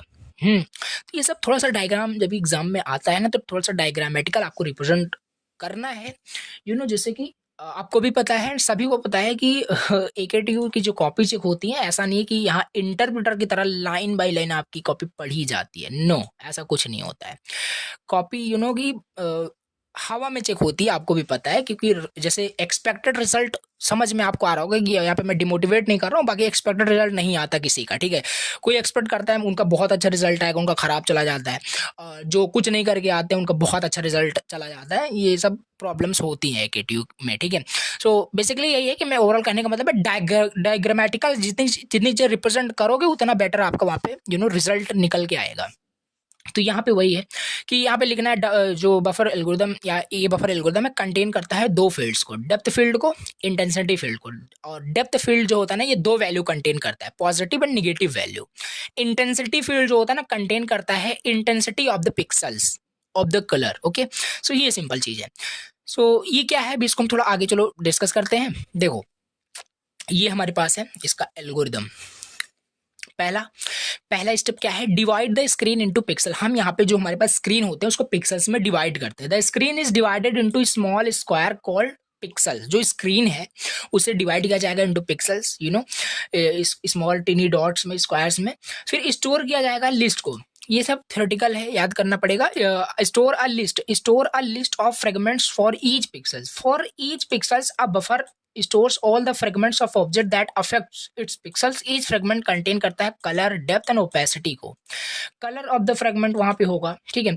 depth distance उसका होगा, opacity उसका होगा 0 मतलब fully transparent है, 1 मतलब आपका fully opaque है। फिर तीसरे स्टेप में क्या होगा, कंबाइन कर दिया जाएगा फ्रेगमेंट्स को। The computer combines all fragments affecting a pixels to calculate the final colour. क्या निकल के आएगा और कौन सा आपका कि सरफेस विजिबल है या इनविजिबल है। तो ये सब स्टेप आपको रिमेंबर करना है। फोर्थ में हैंडल ट्रांसपेरेंसी है। The fragments are blended based on their opacity and ordered front और बैक। एग्जांपल जैसे यहाँ पे दिया है, a red glass object partially covers a blue background. The resulting color will be mix of red and blue depending on the transparency of the glass. और fifth में anti aliasing, then a buffer average the colour of ये सारे theory लिखी हुई। Example इसका चलो example इसका समझ लेते हैं जिससे थोड़ा सा क्लियर हो जाए। तो ये इसका कुछ एल्गोरिदम है, स्टेप बाय स्टेप राइट कर सकते हो। डिस्प्ले या फिर हो जाएगा, ठीक है। तो देखो यहाँ पे ना मैं आपको थोड़ा सा बताऊंगा, आपको कंफ्यूजन बिल्कुल हो रहा होगा कि आपको मे भी हो सकता है कि समझ में ना आ रहा हो, ऐसा हो सकता है, बट जहां तक इतने इजी वर्ड में लिखा हूँ समझ में तो आई होप आ ही रहा होगा। लेकिन अगर किसी भी पॉइंट पे आपको समझ में नहीं आ रहा हो ना, तो बिल्कुल आपकी इसमें गलती नहीं है, क्योंकि इतना ईजी भी नहीं है। बाकी ठीक है, यहाँ पे एग्जाम में जो है आपका ये खाली थ्योरेटिकली कंसेप्ट हो जाता है, बाकी यहाँ पे मैथमेटिकल में जितना हो सके उतना अवॉइड किया हूँ, क्योंकि आपको कंफ्यूज नहीं कर देना है। आपके एग्जाम में आता है तो आपको एज ए थ्योरी जो मैंने बताया खाली उतना ही लिख देते हो, दैट्स इनफ। तो ये सिंपल है कि स्टेप आपको याद रखने हैं, स्टेप में आप राइट कर सकते हो। और एग्जाम्पल की अगर हम बात करें तो जैसे इमेजिन करिए you are looking at two overlapping object, आप दो ओवरलैपिंग ऑब्जेक्ट्स को जैसे आप देख रहे हो। एक ग्लास विंडो है, ग्लास विंडो मतलब कि खिड़की है, ट्रांसपेरेंट एक विंडो है, और उसके उसके पीछे क्या एक ट्री है। उसके पीछे उस विंडो के पीछे एक ट्री है। अब यहाँ पे देखो कैसे काम कर रहा है। तो यूजिंग द ए बफर यहाँ पे क्या होगा, the computer stores both the glass and the tree fragments of for each pixel. हर एक पिक्सल्स के लिए क्या करेगा, वो ग्लास और ट्री फ्रेगमेंट्स का हर एक पिक्सल स्टोर करेगा। It calculates how much light passes through the glass, और वो कैलकुलेट करेगा कि हाउ मच कितना जो है लाइट पास हो रहा है एग्जैक्टली उस ग्लास से, to affect the colour of that tree. The final colour of the each pixel is combination of both objects. ये था कि ए बफर मेथड कैसे काम कर रहा है। अब इसमें अगर हम थोड़ा सा देख लें, कंपैरिजन की बात कर लें, comparison with the Z buffer method, और ये भी काफ़ी ज़्यादा काफ़ी ज़्यादा इंपॉर्टेंट है for the 2 marks. For the 2 marks दोनों में कंपैरिजन पूछा गया है और इंपॉर्टेंट है। सो जेड बफर और ए बफर में दोनों में डिफरेंस कंपैरिजन क्या है, तो ट्रांसपेरेंसी जेड बफर सपोर्ट नहीं करता, पहले भी बताया, ये फुली सपोर्ट करता है। एंटी अलाइजिंग लिमिटेड होता है इसमें, हाई क्वालिटी एंटी अलाइजिंग होता है क्योंकि वो उसी का ही शॉर्ट फॉर्म है आपका। मेमोरी यूजेज लो होता है क्योंकि बहुत ज़्यादा मेमोरी यूज होता है, क्योंकि मल्टीपल फ्रेगमेंट्स मल्टीपल लेयर्स क्या करता है, ये स्टोर करता है। इमेज क्वालिटी इसमें गुड होता है फॉर द सॉलिड ऑब्जेक्ट्स के लिए, यहाँ पे एक्सीलेंट होता है for the transparent complex scene के लिए। तो overall A buffer method best होता है। ये एडवांटेज भी राइट कर सकते हो, handle transparency, high quality images, handle multiple layers, ये सारी चीज़ें हैं। नोट्स आपके पास रहेगा, रीड आउट करोगे समझ में आएगा। अब इसके बाद हमारे पास नेक्स्ट जो हमारे पास एल्गोरिदम है वो है स्कैन लाइन मेथड है, स्कैन लाइन एल्गोरिदम। अब ये भी आपका उसी पे बेस्ड है कि कैसे हिडन सरफेस को डिटेक्ट रिमूव किया जाएगा और उसे रेंडर किया जाएगा कंप्यूटर सिस्टम में। देखिए, this algorithm is based on the image space method. ठीक है, देखो यहाँ पे ये मत सोचना कि इसमें कोई टॉपिक मैं आपको मतलब छोड़ दिया हूँ। देखो जो ये अभी आप हिडन सरफेस और ये जो हिडन लाइंस का कंसेप्ट पढ़ रहे हो, ये दो अप्रोचेस पे डिपेंड करता है। एक ऑब्जेक्ट स्पेस मेथड होता है, एक इमेज स्पेस मेथड होता है। तो ये सिंपल चीज़ है। अब जो स्कैन लाइन मेथड है ना, ये आपका बेस्ड है इमेज स्पेस मेथड पे and concept of coherence as it name suggest. देखो स्कैन लाइन का नाम सजेस्ट आपको हो रहा होगा कि scan line by line like interpreter. ठीक है, ये एल्गोरिथम क्या करता है, प्रोसेस करता है one line at a time rather than processing one pixel a point on a raster display eight a time. ये लाइन बाय लाइन क्या करता है, प्रोसेस करता है इंफॉर्मेशन को, जो भी ऑब्जेक्ट्स होते हैं। Scan line algorithm is used to figure out which parts of 3D object which parts of the 3D object are visible and which are hidden. When we look at them on a 2D screen, it works row by row, scan line by line scan करता है, checking all the object surfaces to determine what should be drawn, कि क्या draw करना है क्या draw नहीं करना है, ये लाइन बाय लाइन चेक करता है। गोल क्या होता है, what is the goal? The goal is to figure out which part of the object is visible. ये इसका गोल क्या है, मेन वही सेम चीज है। स्कैन लाइन मेथड का गोल इसका यही है कि कौन सा सरफेस विजिबल है, कौन सा इनविजिबल है, कौन सा ड्रॉ करना है इन द कंप्यूटर सिस्टम, कौन सा नहीं करना है। यही सेम चीज है। The which part of an object is visible यानी क्लोजर टू द व्यूअर है, और कौन बिहाइंड अनदर ऑब्जेक्ट है, मतलब हिडन कौन सा है। तो एल्गोरिथम ये आपका प्रोसेस करता है one horizontal line scan line of the screen at a time to find and colour the visible parts. ये है। और इसमें फिर क्या है, इसका एल्गोरिथम थोड़ा समझते हैं। देखो ये जो एल्गोरिथम है इसमें भी कुछ स्टेप्स हैं। जैसे पहला हमारे पास स्टेप्स है, इसमें हम 3 टेबल्स बनाते हैं। प्योर आपका ये थ्योरेटिकल है, सो प्रिपेयर 3 टेबल्स, 3 टेबल्स हम यहाँ पे बनाते हैं। पहला हमारे पास एज टेबल होता है, एक्टिव एज टेबल होता है, एक पॉलीगन टेबल होता है। तीनों समझते हैं।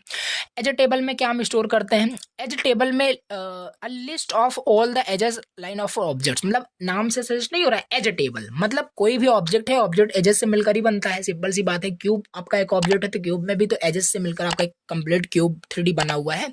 तो उसमें जो इस लिस्ट में क्या होता है, एज टेबल में क्या होता है, जो एजेस होते हैं, लाइंस जो होते हैं, उसकी एक लिस्ट, उसका इंफॉर्मेशन आपका एज टेबल में होता है। Store the starting and ending points, ये सारी चीजें आपको पता है कि वो स्टार्टिंग एंड एंडिंग जो भी वहां पे पॉइंट्स के जो कोऑर्डिनेट्स हैं। एज क्या होता है? एज मतलब लाइंस, सिंपल, 2 पॉइंट्स को मिलाओगे तभी ना लाइन बनेगा। तो उसकी इंफॉर्मेशन ये स्टोर करके आपका एज टेबल रखता है। एग्जांपल यहाँ पे दिया हुआ है। एक्टिव एज टेबल क्या होता है? एईटी, एक्टिव एज टेबल क्या होता है? कंटेन करता है एजेस को that are currently being processed by scan line, और ये उन एजेस को कंटेन करके रखता है जो अभी स्कैन लाइन मेथड से प्रोसेस की जा रही है लाइन बाय लाइन।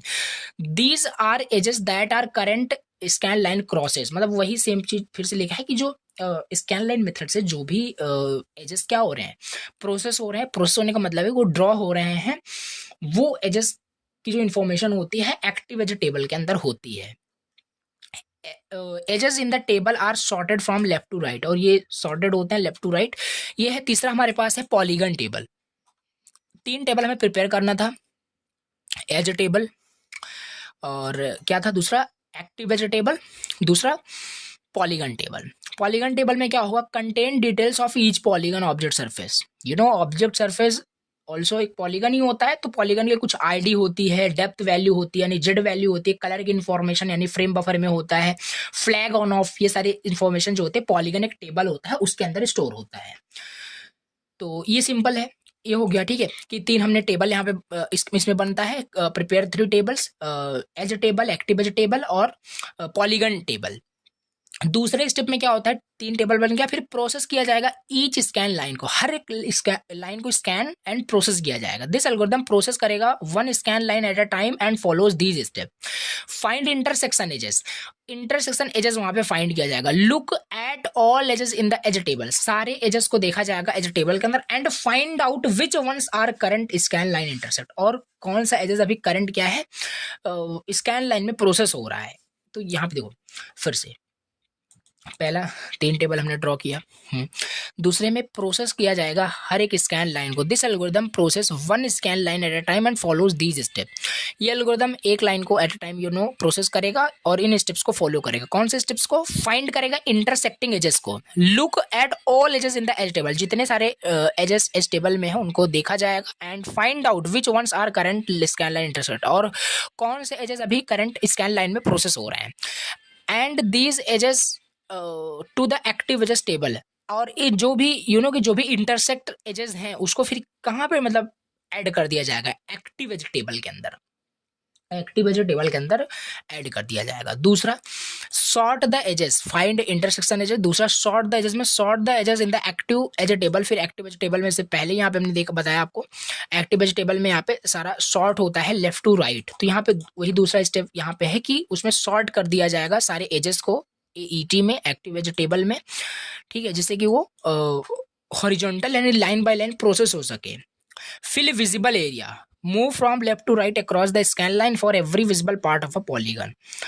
और इसके बाद फिर क्या है? देखो इसके बाद फिर अपडेट करेंगे हम फ्लैग्स को एंड कलर्स को। If a polygon is completely visible at scan line, इसके फ्लैग को ऑन कर दिया जाएगा, इसे ड्रॉ कर दिया जाएगा, और ये हमारे पास है it's specific colour in the refresh buffer which updates the screen, और वो स्क्रीन पे हमें फाइनली विजिबल हो जाएगा।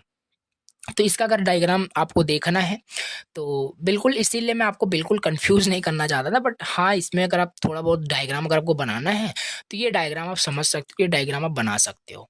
ठीक है, और इसके आगे अब हम देखते हैं अपना अगला टॉपिक। देखो क्या था, मैं एक बार फिर सिलेबस दिखा दूं और कंफ्यूज बिल्कुल नहीं होना है।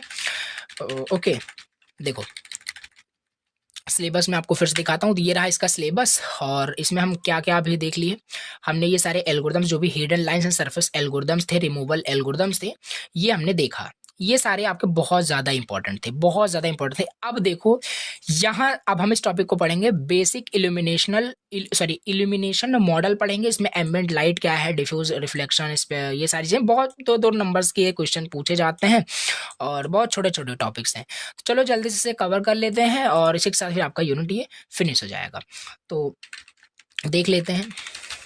ओके, देखिए, और प्लीज़ लेक्चर को लाइक करना। अगर आपको कोई भी डाउट हो तो कमेंट करना, ठीक है।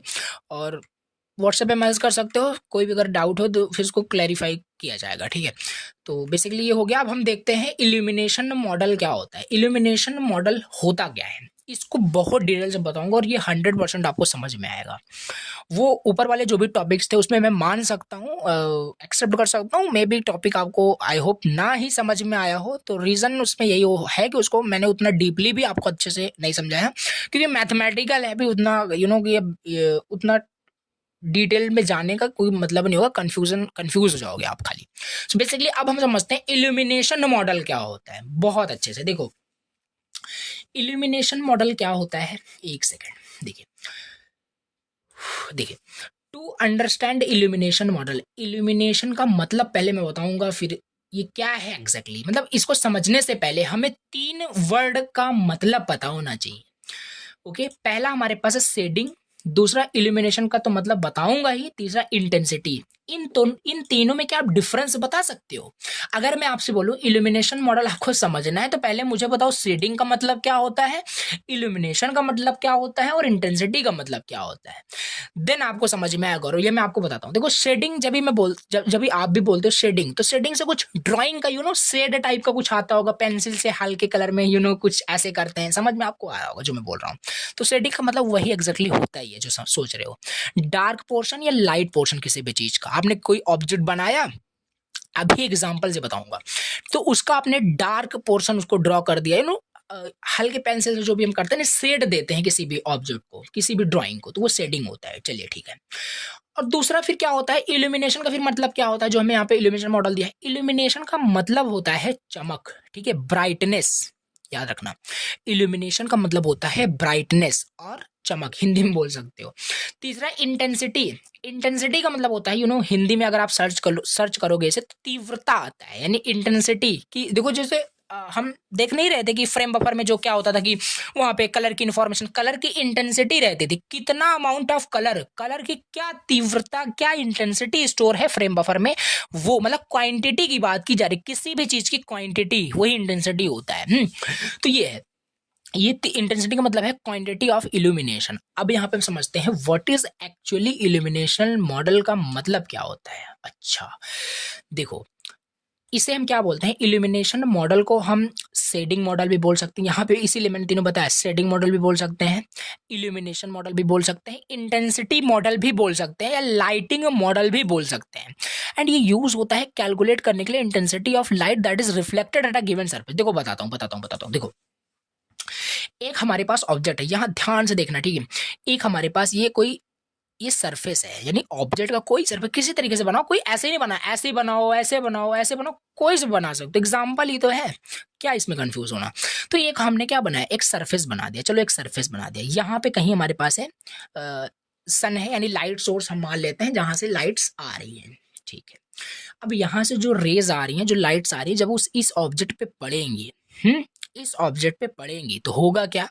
तो इसमें इल्यूमिनेशन मॉडल का क्या मतलब है, तो जब ये लाइट की रेज जब इस ऑब्जेक्ट के सरफेस पे पड़ेंगे तो किसी पॉइंट पे, किसी भी पॉइंट पे से, इस पॉइंट पे मैं बात कर रहा हूं, इस पॉइंट पे इंटेंसिटी की वैल्यू क्या है, इंटेंसिटी की वैल्यू क्या है, यही हमें बताता है क्या, इल्यूमिनेशन मॉडल की हेल्प से ही हम इस पॉइंट पे इंटेंसिटी फाइंड कर सकते हैं। इंटेंसिटी किसकी, ब्राइटनेस की, कितना ब्राइट हमारा यहाँ पे इस सरफेस दिखेगा, कोई भी लाइट सोर्स से कोई भी रेज हमारे इस सरफेस पे टकरा रही हैं, आके पड़ रही हैं, तो इसी पॉइंट पे, किसी भी पॉइंट पे मैं बात कर रहा हूं, ठीक है, इस पॉइंट पे बात करें, इस पे किसी भी पॉइंट पे इंटेंसिटी की जो वैल्यू है, इंटेंसिटी की जो वैल्यू है इस पॉइंट पे, इस ऑब्जेक्ट पर, ये फाइंड कर सकते हैं इल्यूमिनेशन मॉडल की हेल्प से। यही होता है आपका illumination model.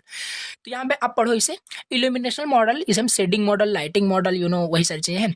It is used to calculate the intensity of light, जो लाइट्स पड़ रही हैं, लाइट की रेस की जो लाइट्स पड़ रही हैं वो जो रिफ्लेक्ट हो रही है एट अ गिवन पॉइंट और उसकी इंटेंसिटी क्या है, उसी को कैलकुलेट करने के लिए इल्यूमिनेशन मॉडल हम यूज करते हैं।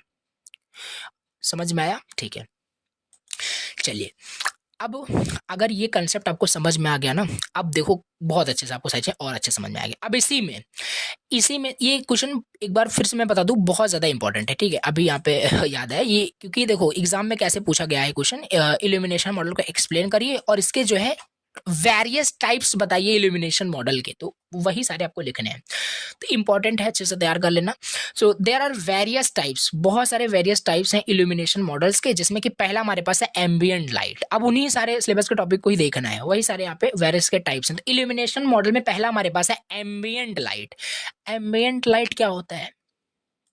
एम्बिएंट लाइट कुछ नहीं होता है, देखो एग्जाम्पल से बताऊं, ये होता है। तो एम्बिएंट लाइट का मतलब ये है, ये डिफ्यूज्ड, देखो एम्बिएंट लाइट जो होता है ना, इसे हम डिफ्यूज्ड इल्यूमिनेशन भी बोलते हैं। क्या बोलते हैं? डिफ्यूज्ड इल्यूमिनेशन भी बोलते हैं। अब होता क्या है, होता क्या है, देखो ये रहा हमारे पास ये ऑब्जेक्ट का सरफेस, एग्जांपल से समझो, ये हमारा ऑब्जेक्ट का सरफेस है, यहां से हमारे पास सन है, लाइट का सोर्स है।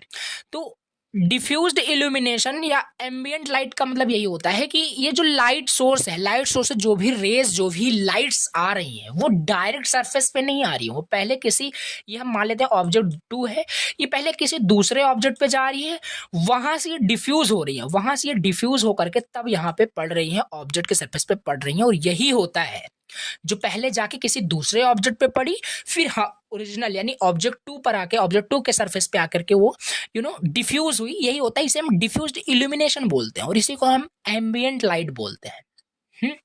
Are you getting my point or not? तो ये सिंपल चीज है, ठीक है। सो किसी ऑब्जेक्ट पर, बहुत सिंपल लिखा हूं, किसी ऑब्जेक्ट पर जो लाइट आ रही है सोर्स से, वो डायरेक्ट नहीं आ रही है, ठीक है, पहले किसी ऑब्जेक्ट 1 पर आ रही है, फिर यहाँ पे आ रही है, यही है डिफ्यूज इल्यूमिनेशन। सो ये सिंपल है। जो ऑब्जेक्ट 2 है, ऑब्जेक्ट जो 2 है, ये इल्यूमिनेट हुआ ड्यू टू डिफ्यूजन। इल्यूमिनेट मतलब ये ब्राइट हुआ, यहाँ पे अगर ये पढ़ेंगे तो ये ब्राइट नहीं होगा ये सरफेस, तो ब्राइट क्यों हुआ? डिफ्यूजन के कारण, ठीक है। तो यही सिंपल है। तो इसे ही हम एम्बिएंट लाइट बोलते हैं, इसे हम एम्बिएंट लाइट बोलते हैं, और तोड़ते हैं इसे, ठीक है, और तोड़ते हैं और अच्छे से इसे हम समझते हैं, इसका थोड़ा सा मैथमेटिकल। तो डिफ्यूज्ड इल्यूमिनेशन पूछे, एम्बिएंट लाइट आपसे पूछ रहा है, एम्बिएंट लाइट आपसे पूछे तो फिगर बनाना, एग्जाम्पल देना, सारी चीजें आप कर सकते हो। तो पहला हमारे पास है एम्बिएंट लाइट। होता क्या है देखो, फिर समझते हैं, वो तो हमने वहां पे थोड़ा सा एग्जाम्पल टाइप का आपको बता दिया। अब यहाँ से थोड़ा थ्योरेटिकल। एम्बिएंट लाइट एक तरीके का, एम्बिएंट जो लाइट होता है एक तरीके का लाइट ही होता है, but sorry that is everywhere in the scene, it does not comes from a specific source. ये किसी स्पेसिफिक सोर्स से डायरेक्ट नहीं आता, जैसे मैंने बताया, but it is scattered around, ये हमारे स्कैटर्ड हो जाता है अराउंड, सो इट्स लाइट्स अब all objects evenly. This is light that's all around us, but it does not come from a specific source like the sun or a lamp. It just fills the space evenly. वही simple पीछे वाला लिखना है। एक example अगर इसमें ले लें तो बहुत क्लियर होगा। जैसे यहाँ पे लिखा है, इमेजिन करिए आप किसी रूम के अंदर जब रहते हो विद द लाइट्स ऑफ, और लाइट्स आप वहाँ पे बंद कर देते हो। जैसे आप एक रूम में हो और वहाँ पे अंधेरा है, यानी आपने लाइट्स को ऑफ कर दिया है, so you can still see the things around you, right? ये आपने नोटिस किया होगा, आप एक रूम में हो, रूम में अगर आप लाइट्स बंद भी कर देते हो अंधेरे में, still you are able to see the things around you, अभी भी आप कुछ चीजों को देख पाते हो, उस अंधेरे में भी देख पाते हो। That's because of the ambient light guys, ठीक है। वो एम्बिएंट लाइट ही होता है जो कहीं बाहर सोर्स से डायरेक्ट आपके रूम में तो नहीं आ रहा है, बट हाँ उसका कुछ जो कि जो ब्राइटनेस होता है, दूसरे ऑब्जेक्ट का जो ब्राइटनेस होता है वो आपके रूम में आ रहा होता है, यही होता है। That's because of ambient light is present. तो ये प्रूफ हो गया कि हाँ एम्बिएंट लाइट प्रेजेंट है, जो हम देख पाते हैं, स्टिल हम देख पाते हैं, हमारा लाइट्स भी ऑफ रहता है, फिर भी हम कुछ चीजें देख पाते हैं। तो ये सिंपल से है। It could be the light coming from outside through Windows. तो ये सारी चीजें वहां पे है कि कैसे वो अदर ऑब्जेक्ट्स का जो लाइट है वो हमारे, यानी ऑब्जेक्ट हमारे रूम में आती है कि हम उसे देख पाते हैं, वो एम्बिएंट लाइट ही होता है। तो ये सिंपल चीज है, आपको समझ में आया होगा। तो अगर हम इसमें देखें इसका फॉर्मूला, अगर आपसे फॉर्मूला पूछा जाता है तो फॉर्मूला भी लिख सकते हो, बाकी इसमें कुछ मैथमेटिकल हमें नहीं करना है। तो I इज इक्वल टू के ए इंटू आई ए। आई क्या है, आई आपका टोटल एम्बियंट लाइट दिया है, टोटल एम्बियंट लाइट कैलकुलेट करना है। के ए आपका मटेरियल एम्बियंट रिफ्लेक्शन कोफिशिएंट दिया है, how much the surface reflects ambient lights, और I A intensity of the ambient light. अगर ये ये याद रहेगा तो मे बी कभी आया तो नहीं, बट फ्यूचर में क्या हो क्या नहीं, कि 2 मार्क्स में आपसे क्वेश्चन पूछा जा सकता है कि टोटल एम्बियंट लाइट कि दे दिया कुछ आपको जो रिक्वायरमेंट के ए की वैल्यू दे दिया, आई ए की वैल्यू दे दिया, कैलकुलेट करो टोटल एम्बियंट लाइट। फॉर्मूला पता होगा तभी ना सॉल्व कर पाओगे। तो ये सिंपल चीज है। एम्बियंट लाइट आपको आई थिंक समझ में आया होगा। Ambient light and diffused illumination both are the same, दोनों सेम है। ये भी आप बना देना और एग्जाम्पल भी लिख देना वहाँ पे, इनसाइड रूम वाला, सारी चीजें आपकी हो जाएगी। तो ये हो गया हमारे पास एम्बियंट लाइट क्या होता है। ये हम पढ़ के आ रहे हैं, इल्यूमिनेशन मॉडल के वेरियस टाइप्स पढ़ रहे हैं। पहला एम्बियंट लाइट हो गया, या इसी का हम डिफ्यूज इल्यूमिनेशन बोलते हैं, ठीक है। तीसरा हमारे पास होता है डिफ्यूज रिफ्लेक्शन, ये भी समझ में आएगा। डिफ्यूज्ड रिफ्लेक्शन क्या होता है, डिफ्यूज्ड रिफ्लेक्शन, अच्छा ओके देखो, ये था आपका लाइट सोर्स, अरे यार ये क्या है, देखो ये है आपका लाइट सोर्स, हम मान लेते हैं, ठीक है, ये लाइट सोर्स है। इस लाइट सोर्स से क्या है, लाइट्स आ रही थी, इस ऑब्जेक्ट पर पड़ी, ठीक है। नाम से क्लियर नहीं हो रहा, रिफ्लेक्शन होगा यहाँ पे। ये इसकी रेज इस ऑब्जेक्ट के सरफेस पर, इस ऑब्जेक्ट के सरफेस पर लाइट्स की रेज आके पड़ी और क्या हो गई, लाइट रिफ्लेक्ट हो गई, लाइट रिफ्लेक्ट हो गई, लाइट रिफ्लेक्ट हो चुकी हैं उसी डायरेक्शन में, ठीक है, डिफरेंट डिफरेंट डायरेक्शन में। अब किसी भी पॉइंट पे अगर आप चेक करोगे इंटेंसिटी की वैल्यू को, इंटेंसिटी की वैल्यू को अगर आप चेक करोगे ना, तो हर एक पॉइंट पे इंटेंसिटी की वैल्यू आपको इक्वल मिलेगी। यही होता है डिफ्यूज्ड रिफ्लेक्शन का कंसेप्ट, कि कोई ऑब्जेक्ट का कोई सरफेस था, उस पे लाइट सोर्स रेस आकर पड़ी और रिफ्लेक्ट हो गई डिफरेंट डायरेक्शंस में। तो उसी पॉइंट पे अगर हम इंटेंसिटी की वैल्यू किसी भी पॉइंट पे इंटेंसिटी की वैल्यू कैलकुलेट करें, वो इक्वल होगी, यही कंसेप्ट है। तो लिखा भी है diffuse reflection is when light hits a rough or matte surface और गेट स्कैटर्ड, और वो स्कैटर्ड हो जाते हैं, रिफ्लेक्ट हो जाते हैं मैनी डिफरेंट डायरेक्शंस में। So instead of bouncing off the कि ये सारी चीजें हैं, लाइक अ मिरर में अगर कोई चीज आपका कि पड़ता है तो वो रिफ्लेक्ट होती है, तो उसी तरीके से द लाइट स्प्रेड करता है इवनली, वो स्प्रेड करेगा डिफरेंट डायरेक्शन। तो डिफ्यूज्ड रिफ्लेक्शन ये तब होता है when light hits a surface and spread out evenly in all direction, it does not depends on where you are looking from। तो ये सिंपल आपको समझ में आएगा डिफ्यूज्ड रिफ्लेक्शन का मतलब क्या है। ये चीज मैथमेटिकल भी आप यहाँ पे राइट कर सकते हैं। इसका फॉर्मूला क्या है, इसका यहाँ पे फॉर्मूला क्या दिया है, देखो इसका फॉर्मूला यहाँ पे दिया है, आई की वैल्यू मतलब टोटल डिफ्यूज्ड लाइट कितना है, के यहाँ पे के मल्टीप्लाई आई एल हो जाएगा, कॉस थीटा हो जाएगा। थोड़ा सा मैथमेटिकल है, उतना डीपली नहीं जाना है, फॉर्मूला बस हमें याद रखना है। तो यहाँ पे होयर करके सारी चीज़ें दिया है, क्या यहाँ पे क्या है, तो ये सब आप रीड कर लेना। तो ये हो गया हमारे पास डिफ्यूज रिफ्लेक्शन का कंसेप्ट, कि डिफ्यूज रिफ्लेक्शन होता क्या है। ओके चलिए, अब इसके बाद नेक्स्ट हमारे पास जो वेरियस इल्यूमिनेशन मॉडल में नेक्स्ट जो टाइप्स है that is specular reflection. Okay, specular reflection ये है। अब ये क्या आ गया यहाँ पे, चलो इसे बताते हैं। देखो स्पेकुलर रिफ्लेक्शंस होता क्या है, if specular reflections happens when lights hits a smooth, यहाँ पे तो दोनों सेम ही है। यहाँ पे ये डिफ्यूज रिफ्लेक्शन था, बट यहाँ पे नोटिस करना ये जो ऑब्जेक्ट का सरफेस है ना, ये आपका क्या है, मैट सरफेस है, रफ सरफेस है, ठीक है, शाइनिंग और मतलब यहाँ पे आपका सरफेस नहीं है, मैट और रफ सरफेस यहाँ पे है।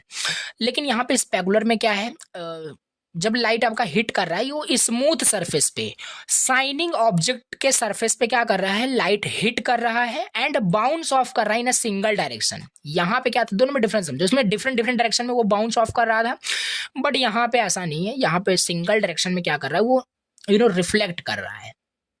वही है आपका specular reflection. Like a mirror or a shiny water surface की बात करें, this type of reflection creates a clear sharp reflection of the light source. यही है आपका specular reflection.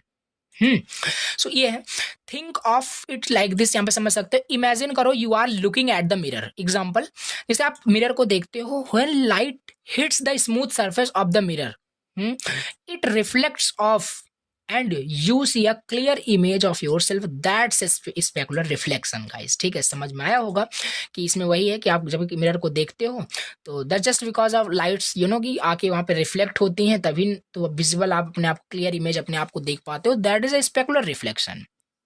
The light does not spread out, light spread out नहीं हो रहा है, it stays focused and creates a sharp and clear reflection. So ये simple है।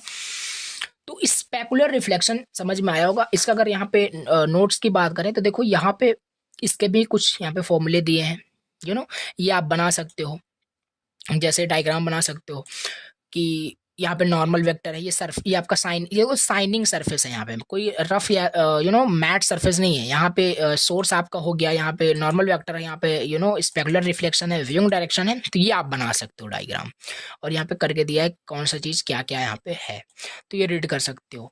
और ये मैं बताया अगर ये 7 मार्क्स में आता है ना तो खाली ऐसे ही पूछेगा, इल्यूमिनेशन मॉडल एक्सप्लेन करिए इसके वेरियस टाइप्स को, तो सारे टाइप्स आपको लिख देने हैं। अगर सिंगल पूछता है तो 2 मार्क्स से ज़्यादा ये नहीं पूछने वाला, क्योंकि उतना बड़ा टॉपिक ही नहीं है।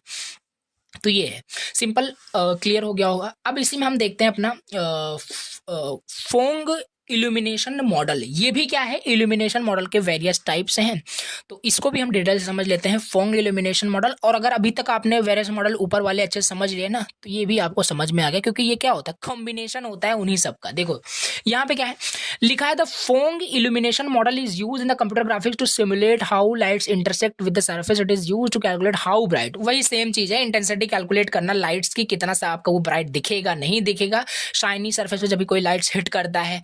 अब देखो ये आपका है क्या, तो ये सिंपल इसका तो कहानी हो गया, आप लिख दोगे फोंग इल्यूमिनेशन मॉडल जो है ना, ये कंबाइन करता है 3 कंपोनेंट्स को, ambient light, diffuse reflection, specular reflection. इन्हीं का कॉम्बिनेशन, इन 3 कंपोनेंट्स, 3 वेरियस मॉडल का कॉम्बिनेशन ही हमारा फोंग इल्यूमिनेशन मॉडल होता है। ठीक है, यही लिखना है, और ये तीनों मैंने इन डिटेल मैंने आपको ऊपर ही बता दिया, फिर से यहाँ पे लिखा हुआ है वही सेम चीज है, उन्हीं तीनों को एक्सप्लेन करना। आपका ये खत्म हो गया क्या, फोंग इल्यूमिनेशन मॉडल फिनिश हो जाएगा, वही तीनों को फिर से एक्सप्लेन करना है। टॉपिक ही ऐसा दिया है तो क्या ही कर सकते हो। ठीक है, तो ये सिंपल चीज है। अब इसके लिए हम फॉर्मूला भी देख लेते हैं। इसके लिए फॉर्मूला क्या होता है, पहले ही मैंने आपको बताया कि 3 मॉडल का वहां पे कॉम्बिनेशन होता है फोंग इल्यूमिनेशन मॉडल। पहला किसका, एम्बिएंट लाइट का, दूसरा डिफ्यूज रिफ्लेक्शन का, तीसरा स्पेकुलर रिफ्लेक्शन का। तो इसका फॉर्मूला वही हो जाएगा। यहाँ पे हो गया आपका एम्बिएंट लाइट और डिफ्यूज रिफ्लेक्शन, स्पेकुलर रिफ्लेक्शन। वो तो इसका फॉर्मूला हमने ऊपर ही पहले ही बता दिया, तो उन्हीं को यहाँ पे कंबाइन करके दिखा सकते हो। तो ये सब आपके पास रहेगा, आप राइट कर सकते हो, और ये सब चीज आपको पता है पहले से। चलो ये हो गया आपका फोंग इल्यूमिनेशन मॉडल आपका हो चुका है।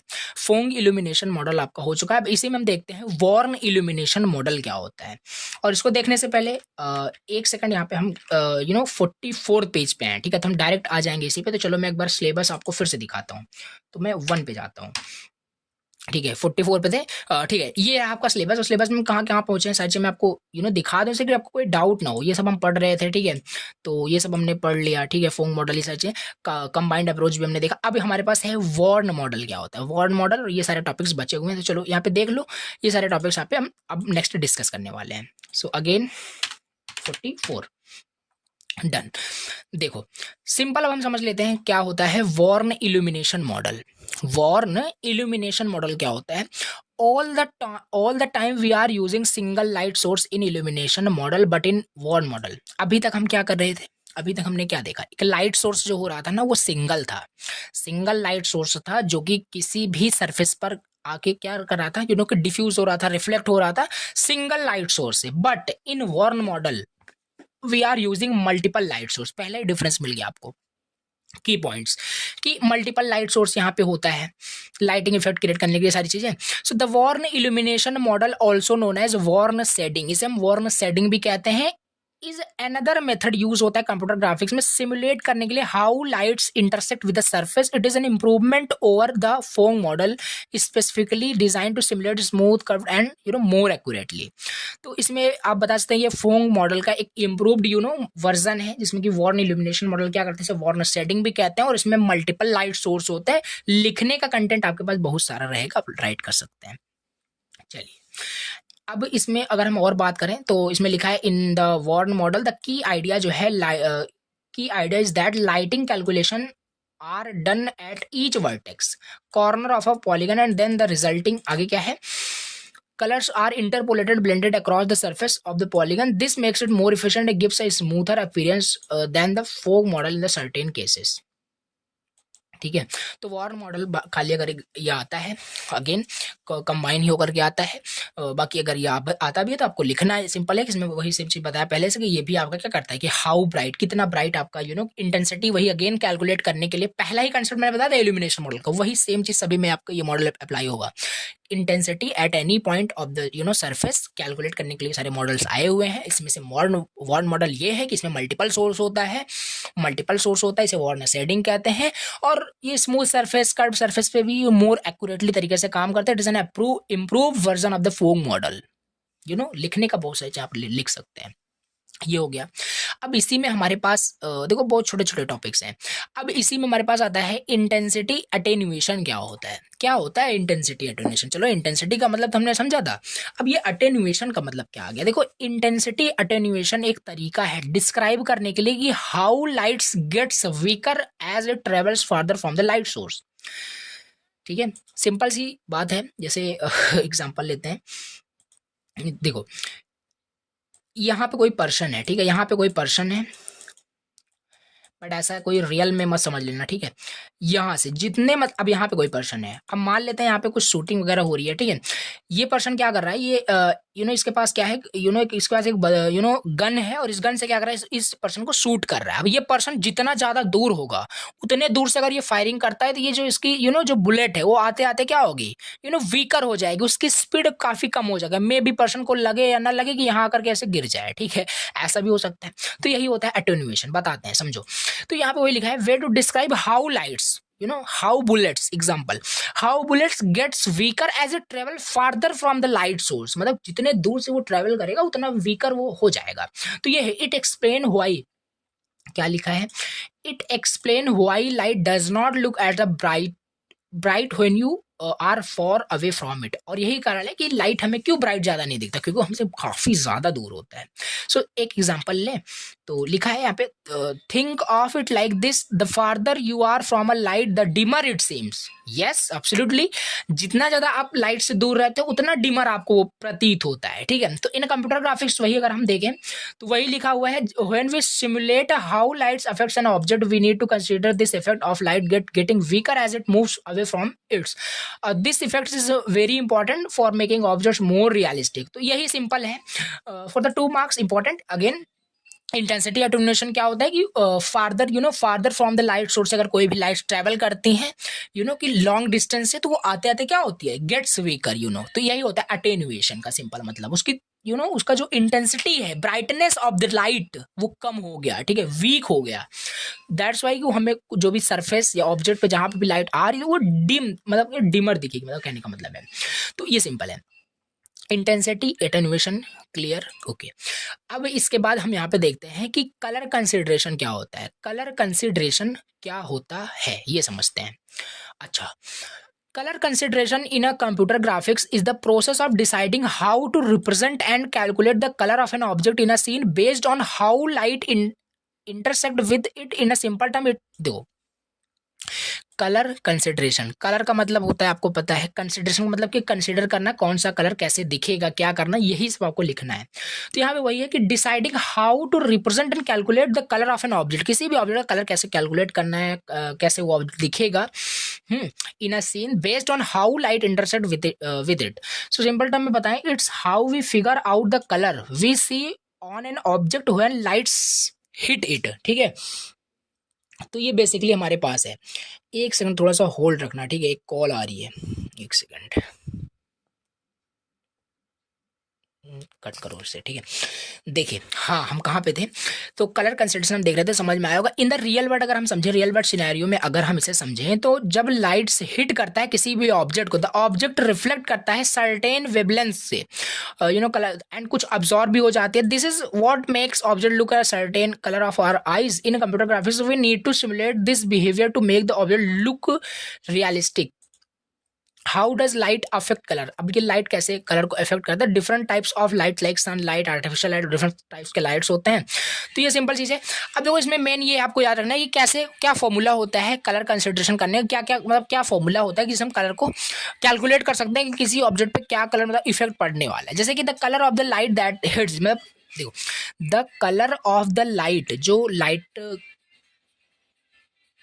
एक second, the colour of the light that hits it, जो हिट कर रहा है किसी भी सरफेस पे, वो आपका हो गया। How the object reflect the light, अब कैसे ऑब्जेक्ट रिफ्लेक्ट कर रहा है लाइट को, हाउ शाइनी और matte it is, the material of the object, it is red green blue, क्या है फॉर्मूला यहाँ पे दिया है। जैसे यहाँ पे ये आपका फाइनल कलर होगा ऑब्जेक्ट का, ये आपका एम्बियंट कलर क्या है उसका, और ये डिफ्यूज्ड उसका कलर क्या है, और स्पेकुलर कलर क्या है, तीनों को कंबाइन करेंगे फाइनल कलर मिलेगा। तो ये कलर कंसिडरेशन का मतलब यही होता है, इसे रीड आउट करना थोड़ा सा, ठीक है। चलो अब यहाँ पे हम समझते हैं कि इसी में हमारे पास नेक्स्ट, ये काफ़ी इंपॉर्टेंट है, ये भी काफ़ी इंपॉर्टेंट है, एक बार एग्जाम में ये आया हुआ क्वेश्चन है, इसी वजह से यहाँ पे इसका मेंशन मैंने कर दिया है। तो RGB एंड CMY मॉडल क्या होता है, और कुछ नहीं है, आपको ऑलरेडी पता है। RGB means what, red green blue, and CMY मतलब श्यान, मतलब यहाँ पे क्या था, श्यान मजेंटा एंड येलो करके ऐसे होता है आपका, ठीक है। तो इन सब को, इन सब के साथ हम खेल सकते हैं, मतलब कि एक मॉडल होता है, जैसे कि कलर फॉर्मेशन होता है, कलर फॉर्मेशन का एक मॉडल होता है RGB एंड CMY। डिफरेंट यहाँ पे हम इंटेंसिटी को मिलाएंगे, रेड की इंटेंसिटी ग्रीन को इंटेंसिटी को मिलाएंगे तो कुछ कलर फॉर्म होता है। ये सारी चीज़ें आपको ऑलरेडी आती होगी। RGB क्या है, RGB colour model is the way, ये सब आपको आई होप आपको आता होगा, ठीक है, कि जैसे आपने पढ़ा होगा। आप अगर आप कोडिंग वगैरह करते हैं, जैसे आपको कुछ कलर देना होता है, तो कलर सिस्टम में हमारे पास एक RGB सिस्टम होता है, ठीक है। RGB सिस्टम होता है जहाँ पे हमारे पास रेड ग्रीन ब्लू, ठीक है, ये कलर होते हैं, वाकई में कलर होते हैं। यहाँ पे इन सब की वैल्यू क्या होती है, 0 से 255 के बीच में इनकी मतलब इंटेंसिटी होती है। जैसे हम मान लेते हैं हमने रेड का रेड का हमने क्वांटिटी जो लिया, इंटेंसिटी मतलब क्वांटिटी ऑफ एनीथिंग, मतलब यहाँ पे 10 हमने लिया। ग्रीन का हमने यहाँ पे मान लेते हैं 101 ले लिया, मतलब रैंडमली हम कुछ पिक कर रहे हैं, ठीक है। ब्लू का हमने यहाँ पे इंटेंसिटी मान लेते हैं 199 ले लिया। तो जब इनको हम फॉर्म करेंगे, इनको जब मिलाएंगे ना, तो एक नया कलर हमारे पास फॉर्म हो जाएगा। दैट मीन्स कि सिंपल कलर फॉर्मेशन हो रहा है। तो यही है simple. How does RGB work कैसे करता है, वही सेम चीज लिखा हुआ है यहाँ पे, इसे प्लीज रीड करना, बहुत इजी लैंग्वेज में लिखा है, इसमें कुछ भी बताने जैसा है नहीं, मैं लाइन टू लाइन रीड करूं, बिल्कुल यहाँ पे नहीं, आप समझ जाओगे, रीड करना। CMY कलर मॉडल वही है, जैसे रेड ग्रीन ब्लू था, यहाँ पे सियान मजेंटा एंड येलो। अब जैसे 3 कलर को हम पीछे मिला रहे थे, हो रहा है ऐसे, ये भी इनका भी वही फॉर्मेशन होता है। अब ये कहाँ यूज होते हैं, इसको रीड करोगे ना समझ में आ गई। Printing and other subtractive colour system में यूज होते हैं। और RGB कहाँ यूज होते हैं, यहाँ पे देख सकते हो कहाँ इसमें यूज होते हैं, सारी चीजें यहाँ पे लिखी हुई है, ठीक है। Mostly use in device like TV, computer system या कैमराज या वेबसाइट वगैरह में जो भी आप कलर्स देखते हो, डिफरेंट बटन के कलर होते हैं, वो सब RGB फॉर्मेट में ही होते हैं। बेसिकली ये सारी चीजें होती है। अब इसको भी आप रीड करना, इसमें देखो कुछ है नहीं, वैसे मैं आपको लाइन टू लाइन पढ़ नहीं रहा हूँ, इसे रीड करना। CMY मतलब बता दिया कंसेप्ट आपको कि 3 हमारे पास कलर होते हैं, इनको जब डिफरेंट कलर को मिलाओगे, इनकी इंटेंसिटी को मिलाओगे, 0 to 55 के बीच में इनका क्या होता है, इंटेंसिटी होता है। डिफरेंट इंटेंसिटी को डिफरेंट कलर को मिलाओगे तो डिफरेंट कलर वहाँ पे फॉर्म होने वाला है। तो यही होता है इन सब कलर का क्या क्या मॉडल है, और ये कलर फॉर्मेशन मॉडल के टाइप्स होते हैं, याद रखना है। चलिए लास्ट टॉपिक हमारे पास यहाँ पे है ट्रांसपेरेंसी एंड शैडो के बारे में, और ये टॉपिक काफ़ी इंटरेस्टिंग है। इंपॉर्टेंट बिल्कुल भी नहीं बोलूंगा क्योंकि कभी आया नहीं है, मे भी आ सकता है। चलिए ट्रांसपेरेंसी क्या होता है, शैडो क्या होता है, सभी को पता है, फिर से वही हमें पढ़ना है। ट्रांसपेरेंसी क्या होता है, सिंपल, आप एक जैसे इसे थोड़ा सा देखो, इसे आओ इसी से क्लियर कर लेते हैं, 1 सेकंड नहीं लगेगा इसे समझने में, ठीक है। चलो यहाँ पे देखो, यहाँ पे से 1 सेकंड यहाँ पे दिया है, ये देखो ये देखो सिंपल, ये क्या है, आपको एक ऑब्जेक्ट दिख रहा होगा, सिंपल ग्लास, ठीक है।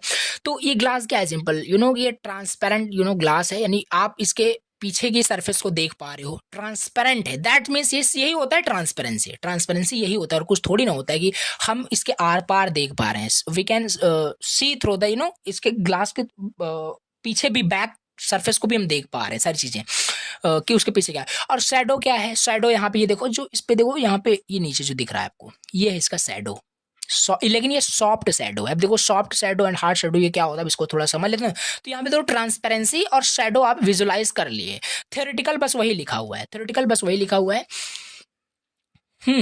तो इसमें काफी सारे टाइप्स हैं। Transparency refer to ability of an object, मतलब वही सेम चीज देख पाना, उसे रीड करना प्लीज, ठीक।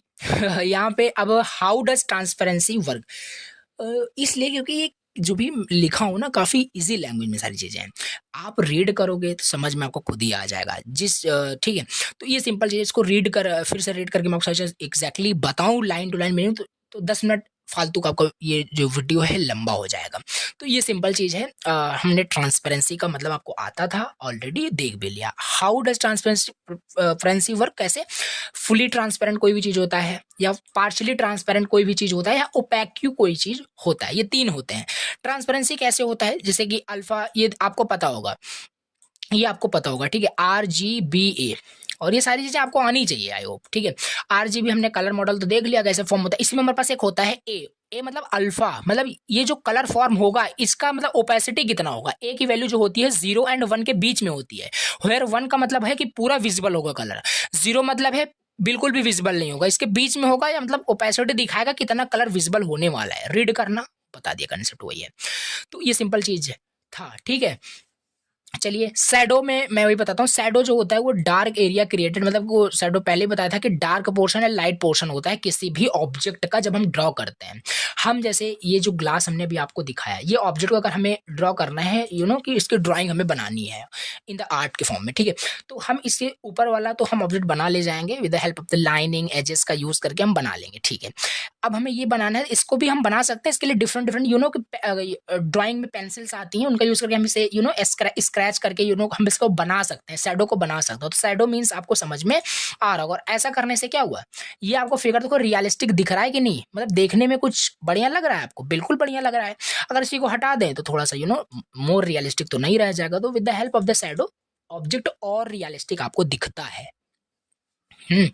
तो वही सब आपको लिखना है। Shadow are created by light sources, ये है।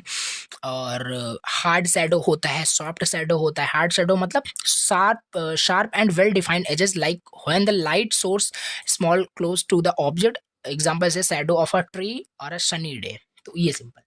तो सॉफ्ट शैडो मतलब ब्लरी टाइप का होता है, ठीक है, ज्यादा वहां पे डार्क वहां पे नहीं होता है। सॉफ्ट मतलब कि बहुत ही मतलब वहां पे ब्लरी एजेस होते हैं।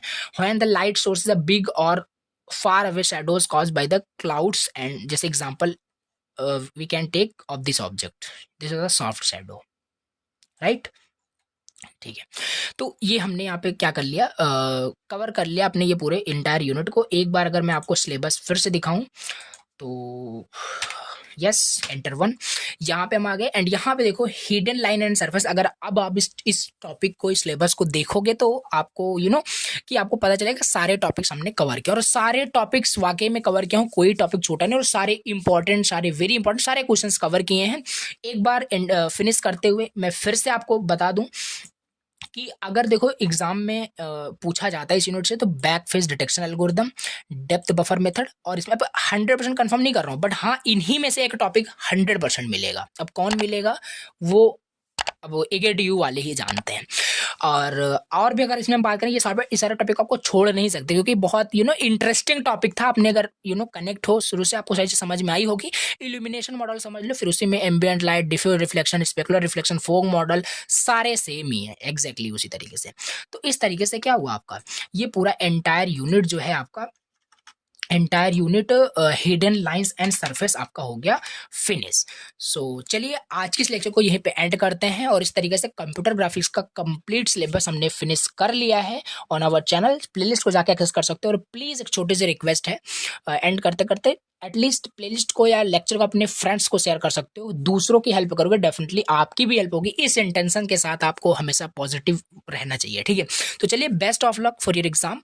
मिलते हैं किसी नए वन शॉट लेक्चर के साथ, अदर सब्जेक्ट के साथ। और सॉफ्ट कंप्यूटिंग का जहां तक एक्सपेक्ट है कि नेक्स्ट जो वन शॉट आने वाला है वो सॉफ्ट कंप्यूटिंग का मैराथन टाइप का होगा। उसमें एक ही वन शॉट में पूरा सिलेबस ही उड़ जाएगा, ठीक है। तो चलो ठीक है, मिलते हैं नेक्स्ट लेक्चर के अंदर। Thank you so much for watching the lecture. Best of luck for your future exam. Thank you.